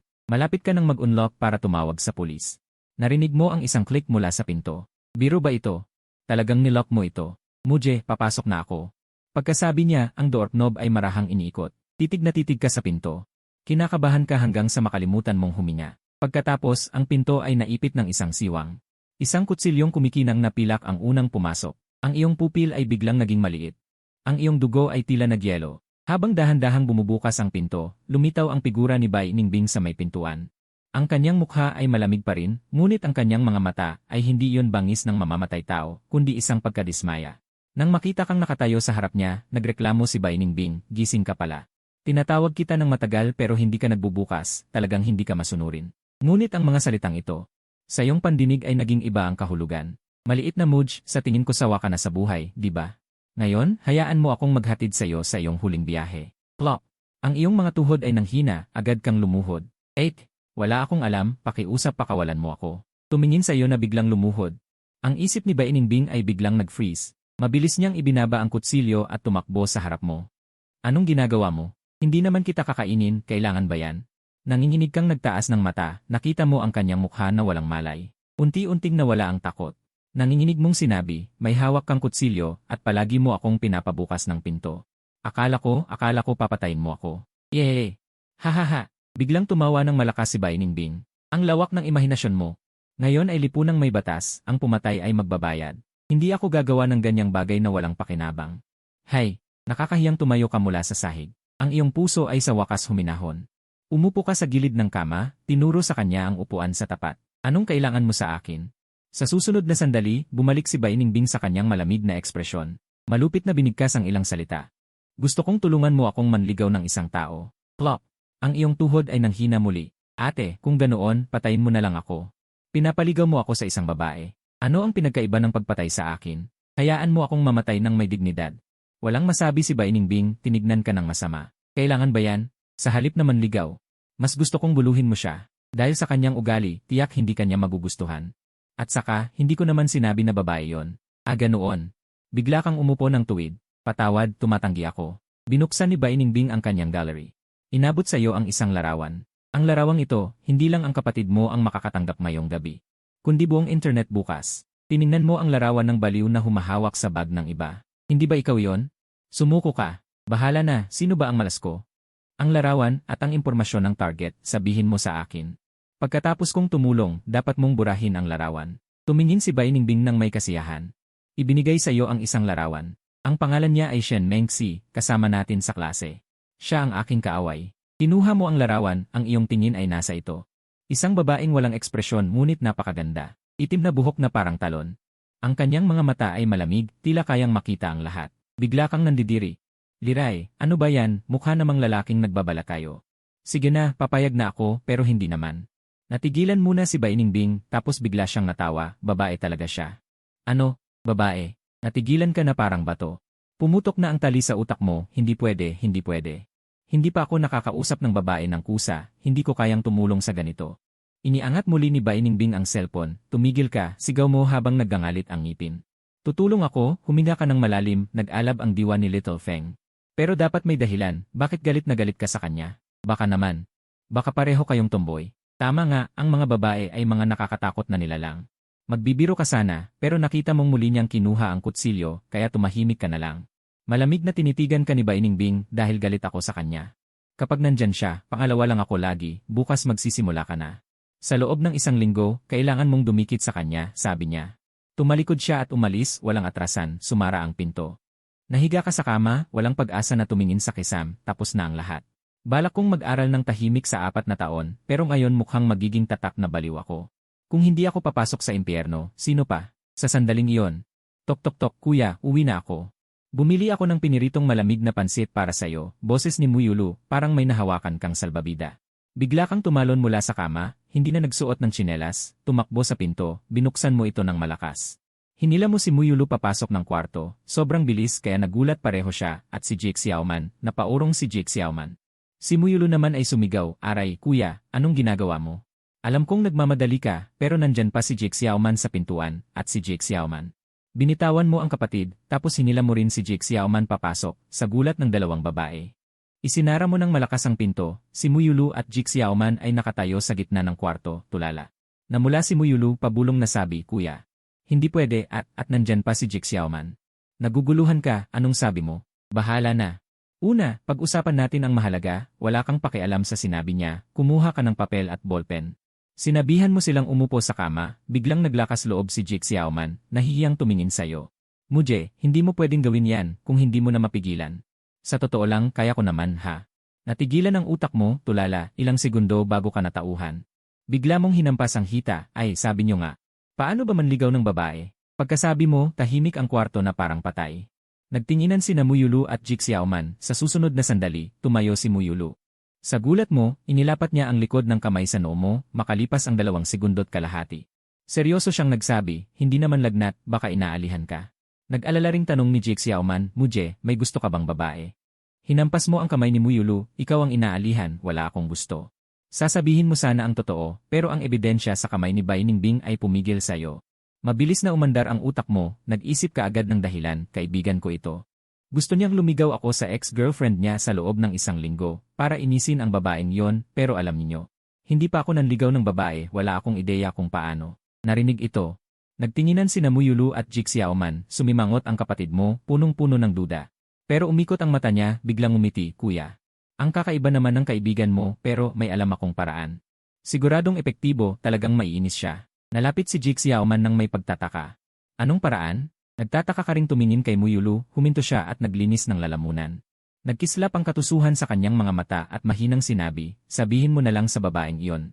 Gusto kong makipagtalik sa'yo, tanungin mo kung pumayag siya, kung hindi, araw-araw mong itanong. Ano sa tingin mo?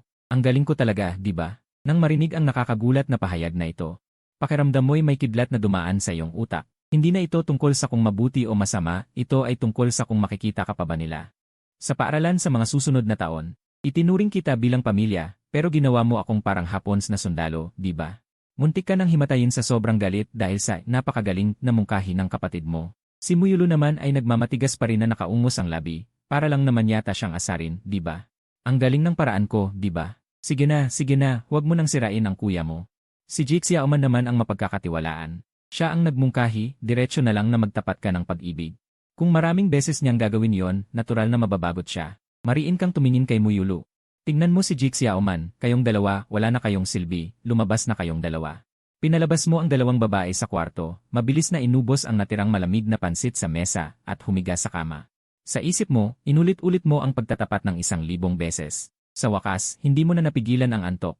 Nakatulog ka ng mahimbing. Kinabukasan, sa harap ng pintuan ng klase ng economics at pamamahala ng Jiangsheng University. Tatapak ka na sana sa silid-aralan nang may malamig na boses na nagsalita mula sa likod, estudyanteng Muje. Tungkol sa sinabi ko kagabi, naaalala mo pa ba? Si Bainingbing iyon. Nanigas ang buong katawan mo. Dahan-dahan kang lumingon, pilit nang umiti ng mas masama pa sa iyak. Estudyanteng Bainingbing, paano ko makakalimutan? Ang iyong bilin eh. Lagi kong nasa isip. Ngayon na mismo ako kikilos. Kumunot ang labi ni Bainingbing. Turo ang daliri sa loob ng silid-aralan, iyang babaeng iyon, nakaupo sa huling hanay.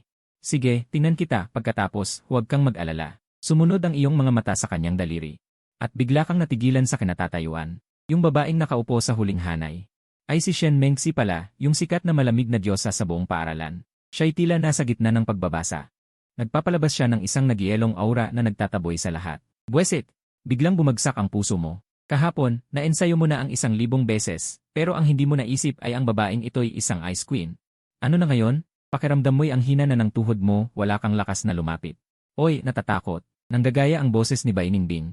Kung ganoon, wag na lang. Ipapadala ko na lang ang litrato sa kapatid mo. Sabi niya sabay kuha ng cellphone. Nang makita ang cellphone, bigla kang natakot. Bakit ako matatakot? Nag-iisip lang ako kung paano sasabihin para mas lalo siyang mairita. Pupunta na ako. Pinilit mo ang iyong sarili, ninudbod ang bagahe, at naglakad patungo kay Shen Mengxi.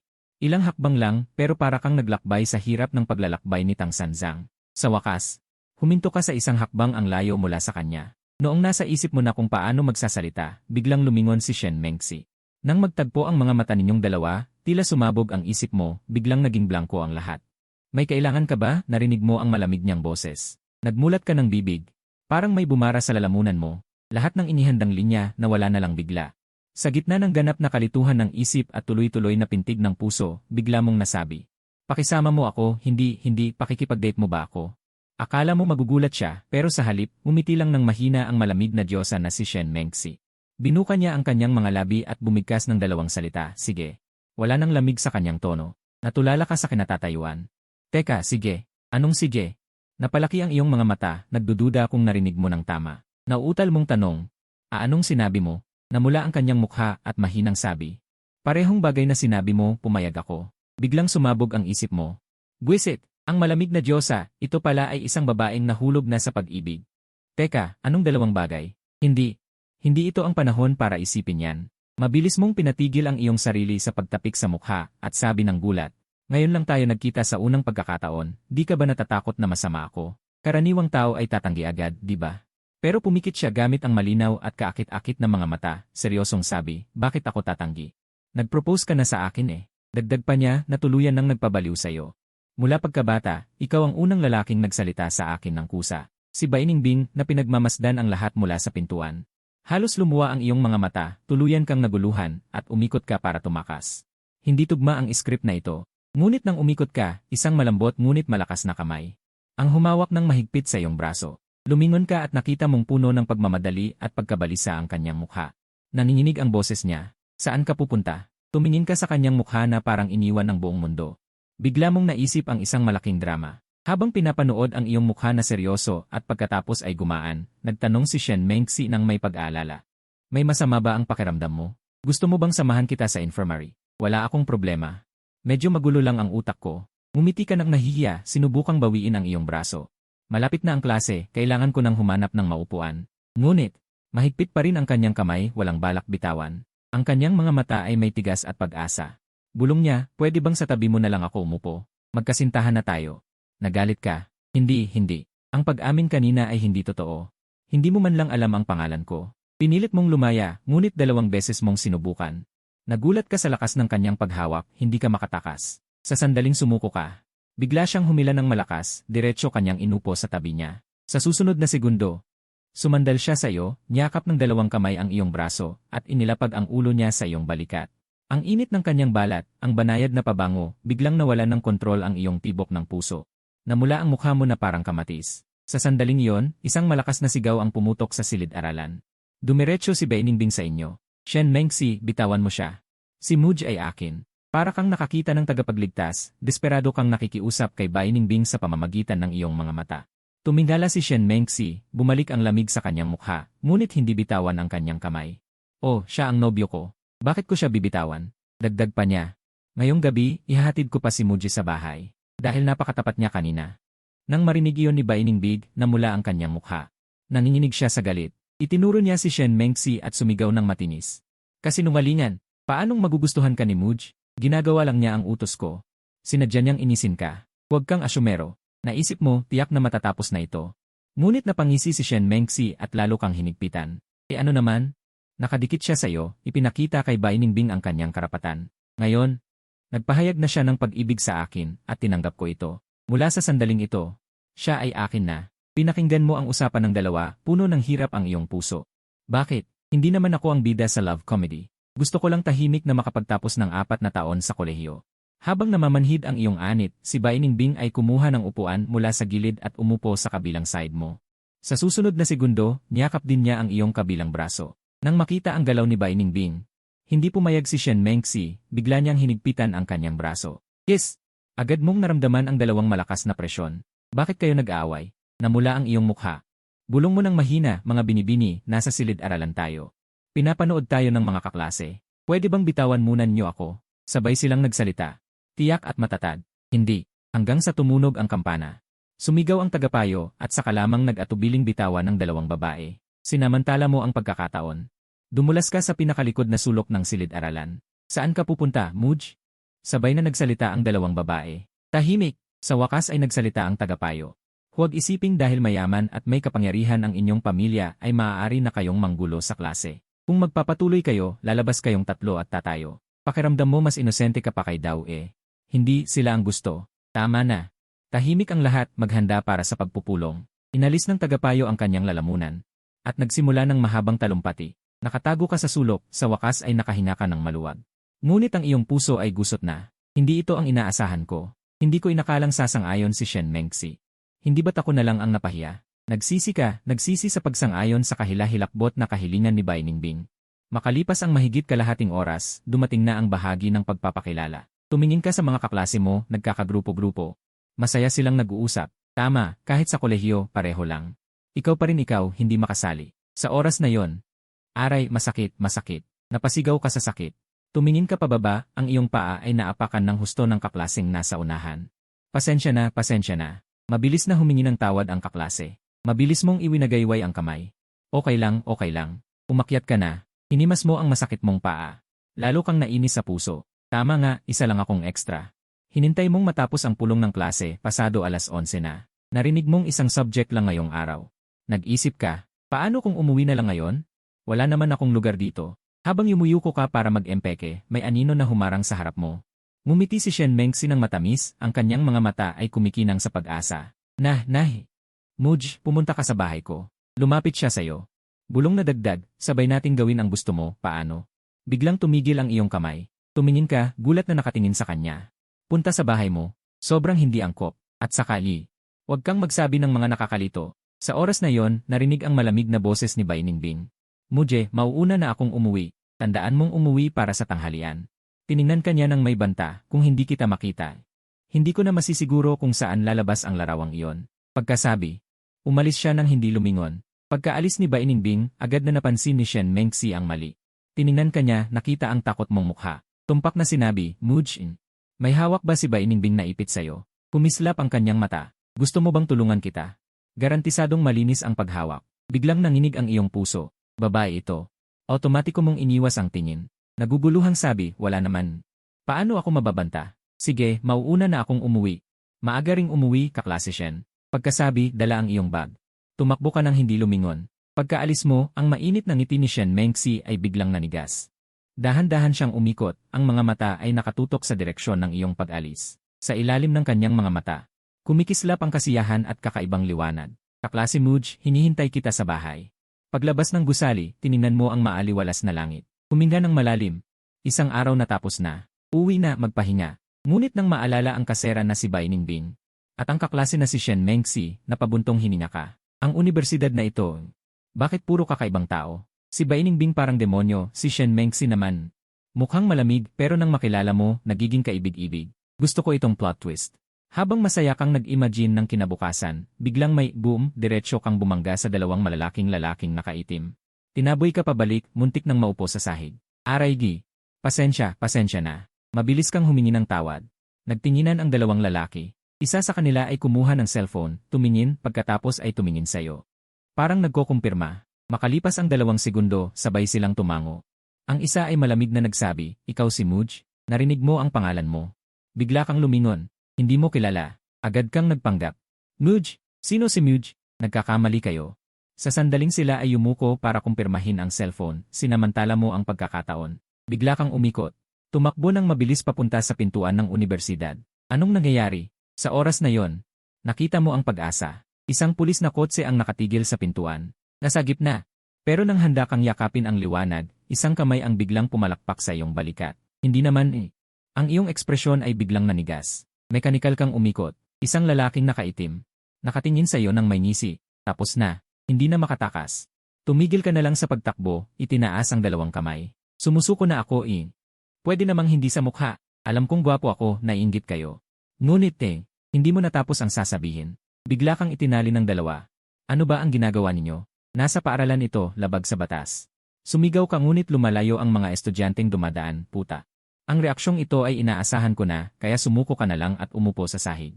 Sabihin niyo, bakit niyo ako ginagapos? Hindi ko naman kayo kilala, tama ba? Isang lalaking nakaitim ang malamig na nagsalita, gusto ka ng aming binibini na puntahan ang bahay, tuloy po. Puntahan? Tinuro mo ang tali sa katawan mo, ito ba ang tawag ninyong pagbisita? Ito ay kidnap. Hindi ko kilala ang binibini ninyo, hindi ako sasama, ano magagawa niyo sa akin? Inis ka na, nagkatinginan ang dalawang nakaitim, kuya, parang ayaw niyang sumunod.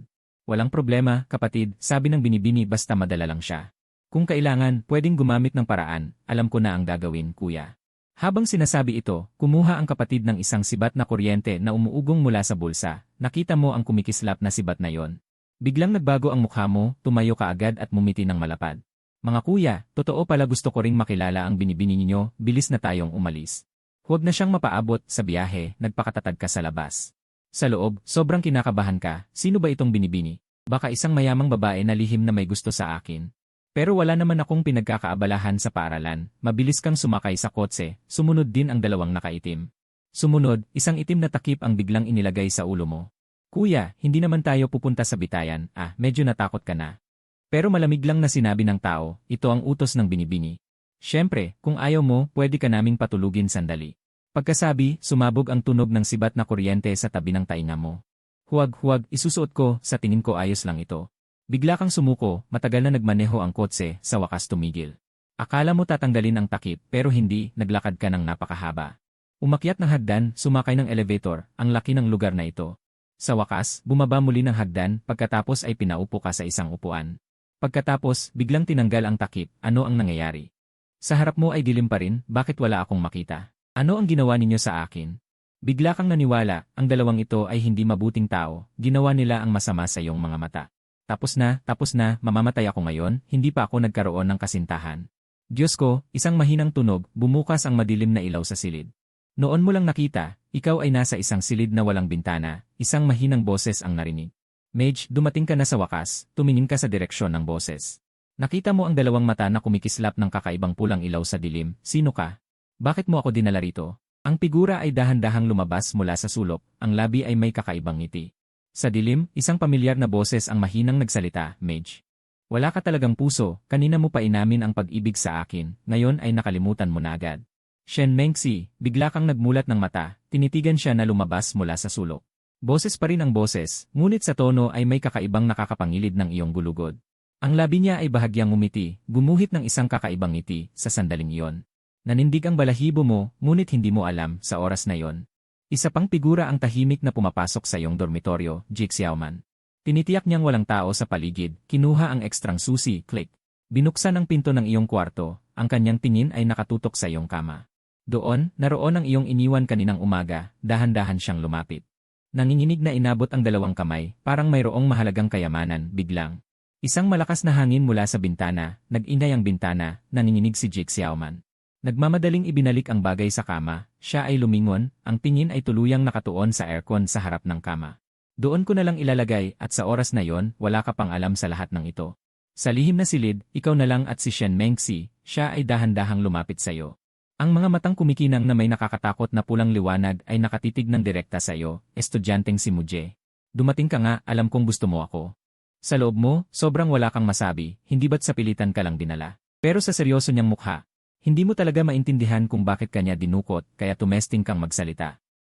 Estudyanteng si Shen Mengxi, pwede mo ba akong kalagan muna? Ang higpit kasi, masakit. Sumandal si Shen Mengxi, may ngiting pahapyaw sa mukha. Lalong naging kakaiba ang kanyang pulang mga mata. Estudyanteng si Muje sa silid na ito.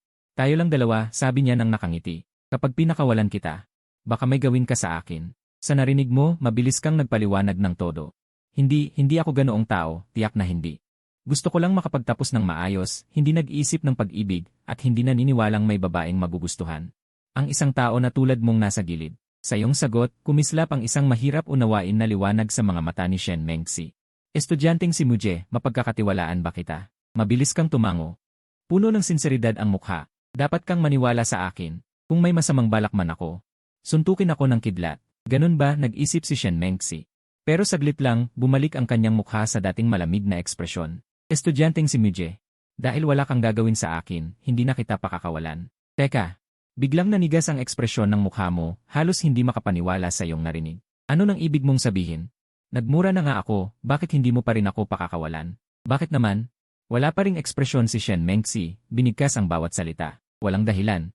Kapag pinakawalan kita, para magawa mo sa akin ang gusto mo. Dahil pinangako mong wala kang gagawin. Hindi na kita pakakawalan. Tuluyan ka ng nalito, hindi ba? Saan ba nanggagaling to? Sa sobrang lohika, hindi na ito normal. Napangiti ka ng pait. Ngayon ay kumpirmado na, ang babaeng ito ay may problema sa pag-isip. Kasalanan lahat ni Bai Ningbing, bakit kailangan niyang inisin ang baliw na ito?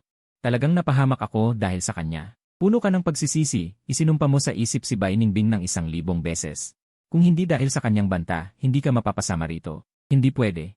Pagbalik mo, dapat mong sabihin kay Muyulu ang lahat. Hindi na ito pwedeng magpatuloy. Gayunpaman, walang kamalay-malay si Shen Mengxi sa iyong iniisip. Bahagyang sumandal ang kanyang ulo. Kumurap ang kanyang pulang mga mata. Lohika, inalalayan niya ang kanyang baba. Seryosong sumagot, kapag magkasintahan, lalo na kapag nag-iisa. Ang may mangyari ay ang lohikal. Ang sagot na ito ay tuluyang nag-freeze sa iyong utak na nalito na. Naniglas ang iyong ngiting pait, naging ekspresyong nakatitig at walang masabi. Magkasintahan? Kusang tumaas ang iyong boses. Estudyanteng si Shen Mengxi, ngayon lang tayo nagkakilala. At hindi pa naman, nagtapat ka sa akin kaninang umaga, bago ka pa matapos.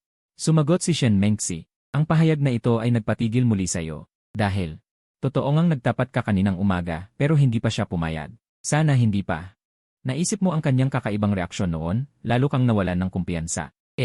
Totoo ngang nagtapat ako pero hindi ka naman pumayag. Pumapayag akong maging kasintahan mo. Habang buhay na magkasama, inunahan ka niya, muling pinatahimik ka. Dahil sa matinding kuryosidad, hindi mo napigilang magtanong. Estudyanteng si Shen Mengxi. Nagtataka ako, ngayon lang tayo nagkakilala, bakit agad-agad kang pumayag? Ang tanong na ito ay biglang nanigas ang ngiti sa mukha ni Shen Mengxi. Sa kanyang pulang mga mata, kumislap ang isang komplikadong damdamin. Dahan-dahan siyang tumalikod, nakatalikod sa iyo. Bahagyang nanginginig ang kanyang katawan. Biglang naging sobrang mabigat ang atmosfera sa silid. Muje, alam mo ba? Nanginginig ang kanyang boses. Ikaw ang unang lalaking nakausap ko. Mula pagkabata, hindi ako pinapayagan ng ama ko na makihalubilo sa mga batang lalaki na kasing edad ko. Kahit magsalita ay bawal. Noong junior high school, may isang batang lalaki na nagbigay sa akin ng liham ng pag-ibig.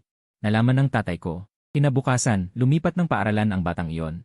Tumigil siya at nagsabi ng isang bagay na nagpaluyom sa iyong balahibo. Sa totoo, alam ko.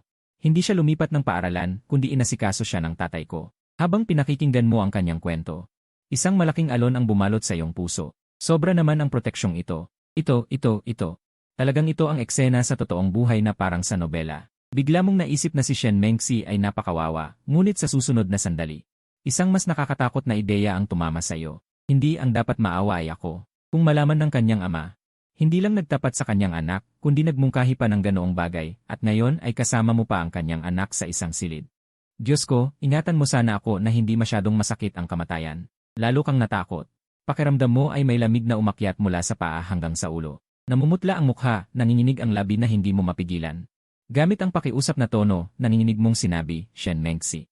Kahit na nalulungkot ako sa iyong sitwasyon, wala akong kasalanan. Tingnan mo. Pwede mo ba akong paalisin muna? Bakit? Bigla siyang lumiko. Namulat ang mga mata, hindi makapaniwalang tumingin sa iyo. Bakit ka walang kasalanan? Muje, ikaw ang nagsabing gusto mo ako, at tinanggap ko ang iyong pag-ibig. Bakit ka pa rin walang kasalanan? Ang pag-ibig ba ay ganito talaga karupok? Kanina ka lang nagtapat sa akin. Ngayon ba ay tatapusin na? Muje, sa tingin mo ba ako ay isang bagay? Kunin kung gusto, itapon kung ayaw. Biglang tumigil ang kanyang boses. Nanginginig ang buong katawan, mahigpit na nakakuyom ang mga kamao, ang mga kuko ay malalim na nakabaon sa palad. Pagkatapos ng ilang sandali, lumabas ang pulang dugo mula sa dulo ng daliri, nakakabigla. Nang makita ito, tumibok ang iyong puso. Tapos na. Hindi mo inaasahan na ganito kalakas ang kanyang reaksyon. Gusto mong aliwin. Ngunit natatakot ka na lalo siyang magkamali. Nagdesisyon ka, mas mabuti nang maikli ang sakit kaysa mahaba. Pasensya na, Shen Mengxi. Kung may sisihin ka, sisihin mo si Bai Ningbing. Nais mo na lamang magsalita, Shen Mengxi, gusto mo bang? Muje, bigla kanyang pinutol at nagsabi ng isang bagay na nagpatigil sa iyong diwa. Mag-sex tayo. Namulat ang iyong mga mata, hindi makapaniwala sa iyong tenga.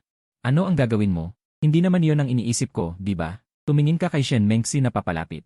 Ang ilang mga imahe ay hindi mapigilang lumitaw sa iyong isipan. Biglang uminit ang iyong pisngi, ang puso ay mabilis na tumibok sa iyong dibdib. Shen Mengxi, hindi ito maganda. Kakilala pa lang natin, dapat nating gawin ito kapag mas magkakilala na tayo. Gayunpaman, bago mo matapos ang iyong sinasabi, si Shen Mengxi ay sumugod na sa harap mo. Hinawakan niya ang iyong mukha gamit ang dalawang kamay. Ang iyong puso ay mabilis na tumibok habang pinapanood mo ang kanyang mukha na dahan-dahang lumalapit. Nakakunot ang noo, isinara mo ang iyong mga mata. Ngunit ang inaasahan mong bagay ay hindi nangyari. Naramdaman mo lang ang kanyang malambot na labi na bahagyang dumampi sa iyong pisngi. Mabagal mong binuksan ang iyong mga mata, may natitira pang takot at pagkalito, ngunit nakita mo si Shen Mengxi na may pulang mata. Nahihiyang nakatingin sa iyo. Muje, simula ngayon ako ay yun na. Dapat mong ipangako na mananatili ka sa akin magpakailanman. Biglang nagbago ang kanyang tono. Ang boses ay malamig at matalas. Kung hindi, papatayin kita. Pagkatapos ay magpapatiwakal ako. Tumingin ka sa kanya, ang iyong lalamunan ay parang binara ng bulak.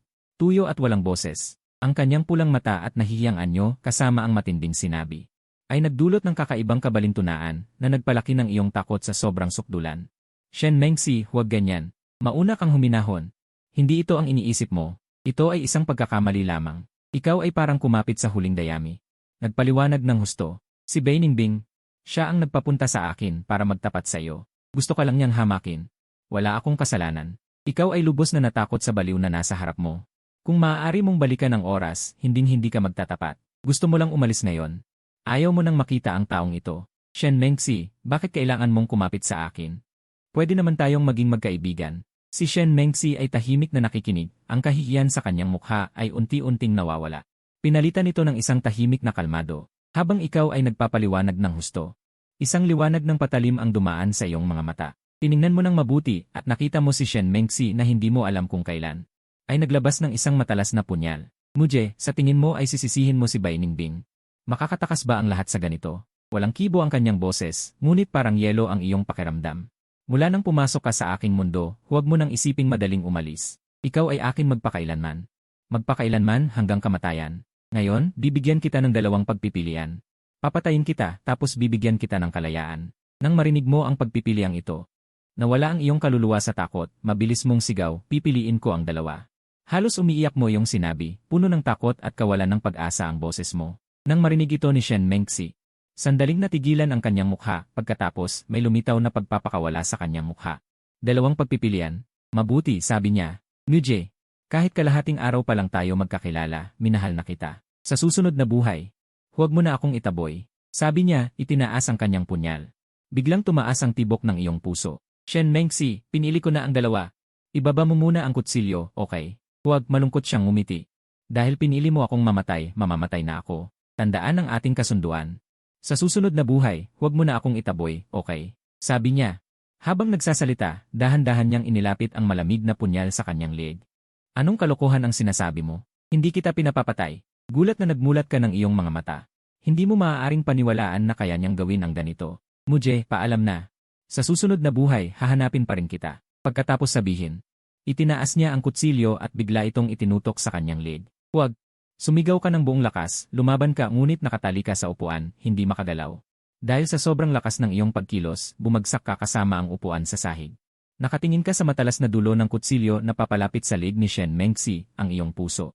Parang may malaking kamay na hindi nakikita, ang iyong mga mata ay dilat na parang sasabog. Ang kawalan ng pag-asa at takot tulad ng malakas na alon ay lubusang lumamon sa iyo. Sa sandaling iyon na kritikal. Bang! Bumukas ang pinto ng lihim na silid, malakas na liwanag ang biglang pumasok. Nakasakit sa iyong mga mata. Hoy! Tama na ba? Isang malakas na sigaw ang narinig. Sa sandaling malapit nang tumama ang dulo ng kutsilyo sa leeg, isang malaking kamay ang mahigpit na humawak sa pulso ni Shen Mengxi na may hawak na punyal. Nagsikap kang itaas ang iyong ulo. Isang matangkad na lalaki, may malamig na mukha. Nakatayo sa tabi ni Shen Mengxi. Nakasuot siya ng itim na suit na maayos ang pagkakagawa, ang kanyang mga mata ay matalas parang agila. Nagpapalabas siya ng nakakatakot na otoridad. Ama, nanginginig ang boses ni Shen Mengxi. May bahid ng paghikbi, ang kanyang dating tiyak na titig nang makita ang lalaki. Biglang naging magulo at walang magawa. Hindi siya sinagot ng lalaki, mahigpit lang ang pagkakahawak sa kanyang pulso. Inagaw ang punyal at itinapon sa tabi. Ang tunog ng metal na tumama sa sahig. Sa lihim na silid ay napakalakas. Ikaw ba si Muje? Lumingon ang lalaki. Ang malamig na titig ay nakatuon sa iyo. Bakit ka lumalapit sa aking anak? Ang tono. Walang anumang pakiramdam. Ang iyong mga nerbiyos na kagagaling lang sa pagre-relax ay biglang nanigas muli. Ay, kung malalaman niyang ginawa ko ito para inisin ang kanyang anak. Naisip ko na kung saan ako mabubuhay muli. Nagpakatapang ka, sumigaw ng matapang. Gusto ko ang iyong anak, pakiusap, payagan mo siyang maging kasintahan ko. Totoo ang pagmamahal ko sa iyong anak. Alam mo sa iyong sarili, kung hindi mo ito sasabihin ngayon, mahihirapan kang makaalis. Nagsisinungaling ka, malamig na tumawa ang lalaki, parang nakikita ang lahat ang kanyang mga mata. Bata, ganyan din ako noong kabataan ko. Ngayon, ako ang presidente ng Shen Group. Sa tingin mo, ang maliit mong pakana. Makakalusot ba sa akin? Sabihin mo ng totoo, sino ang nag-utos sa'yo? Kung hindi, alam mo na ang kahihinatnan. Wala akong kilala. Totoo, kahapon lang ako dumating sa Jiangsheng, ngayon ko lang nakilala ang iyong anak. Mabilis kang nagpaliwanag. Kasinungalingan, lalong naging malamig ang tingin ng ama ni Shen. Ngayon mo lang nakilala ang aking anak, tapos nagdeklara ka ng pag-ibig. Sa tingin mo, maniniwala ako. Bibigyan kita ng 10 segundo para mag-isip. Pagdating ng 10, kung hindi ako makakakuha ng sagot na gusto ko, magpaalam ka na sa iyong mga kaibigan. Nanginginig ang iyong anit. Bigla ang nabasa ng malamig na pawis ang likod. Kung sasabihin na yon lang nakilala, tama rin. Si Bainingbing ang nagsabi sa iyo kahapon. Pasensya na, Bainingbing, para sa kinabukasan kong masaya. Kailangan kitang ipagkanulo. Nang si Padre Shen ay nagbibilang pabalik hanggang 9, bigla kang sumigaw ng tigil.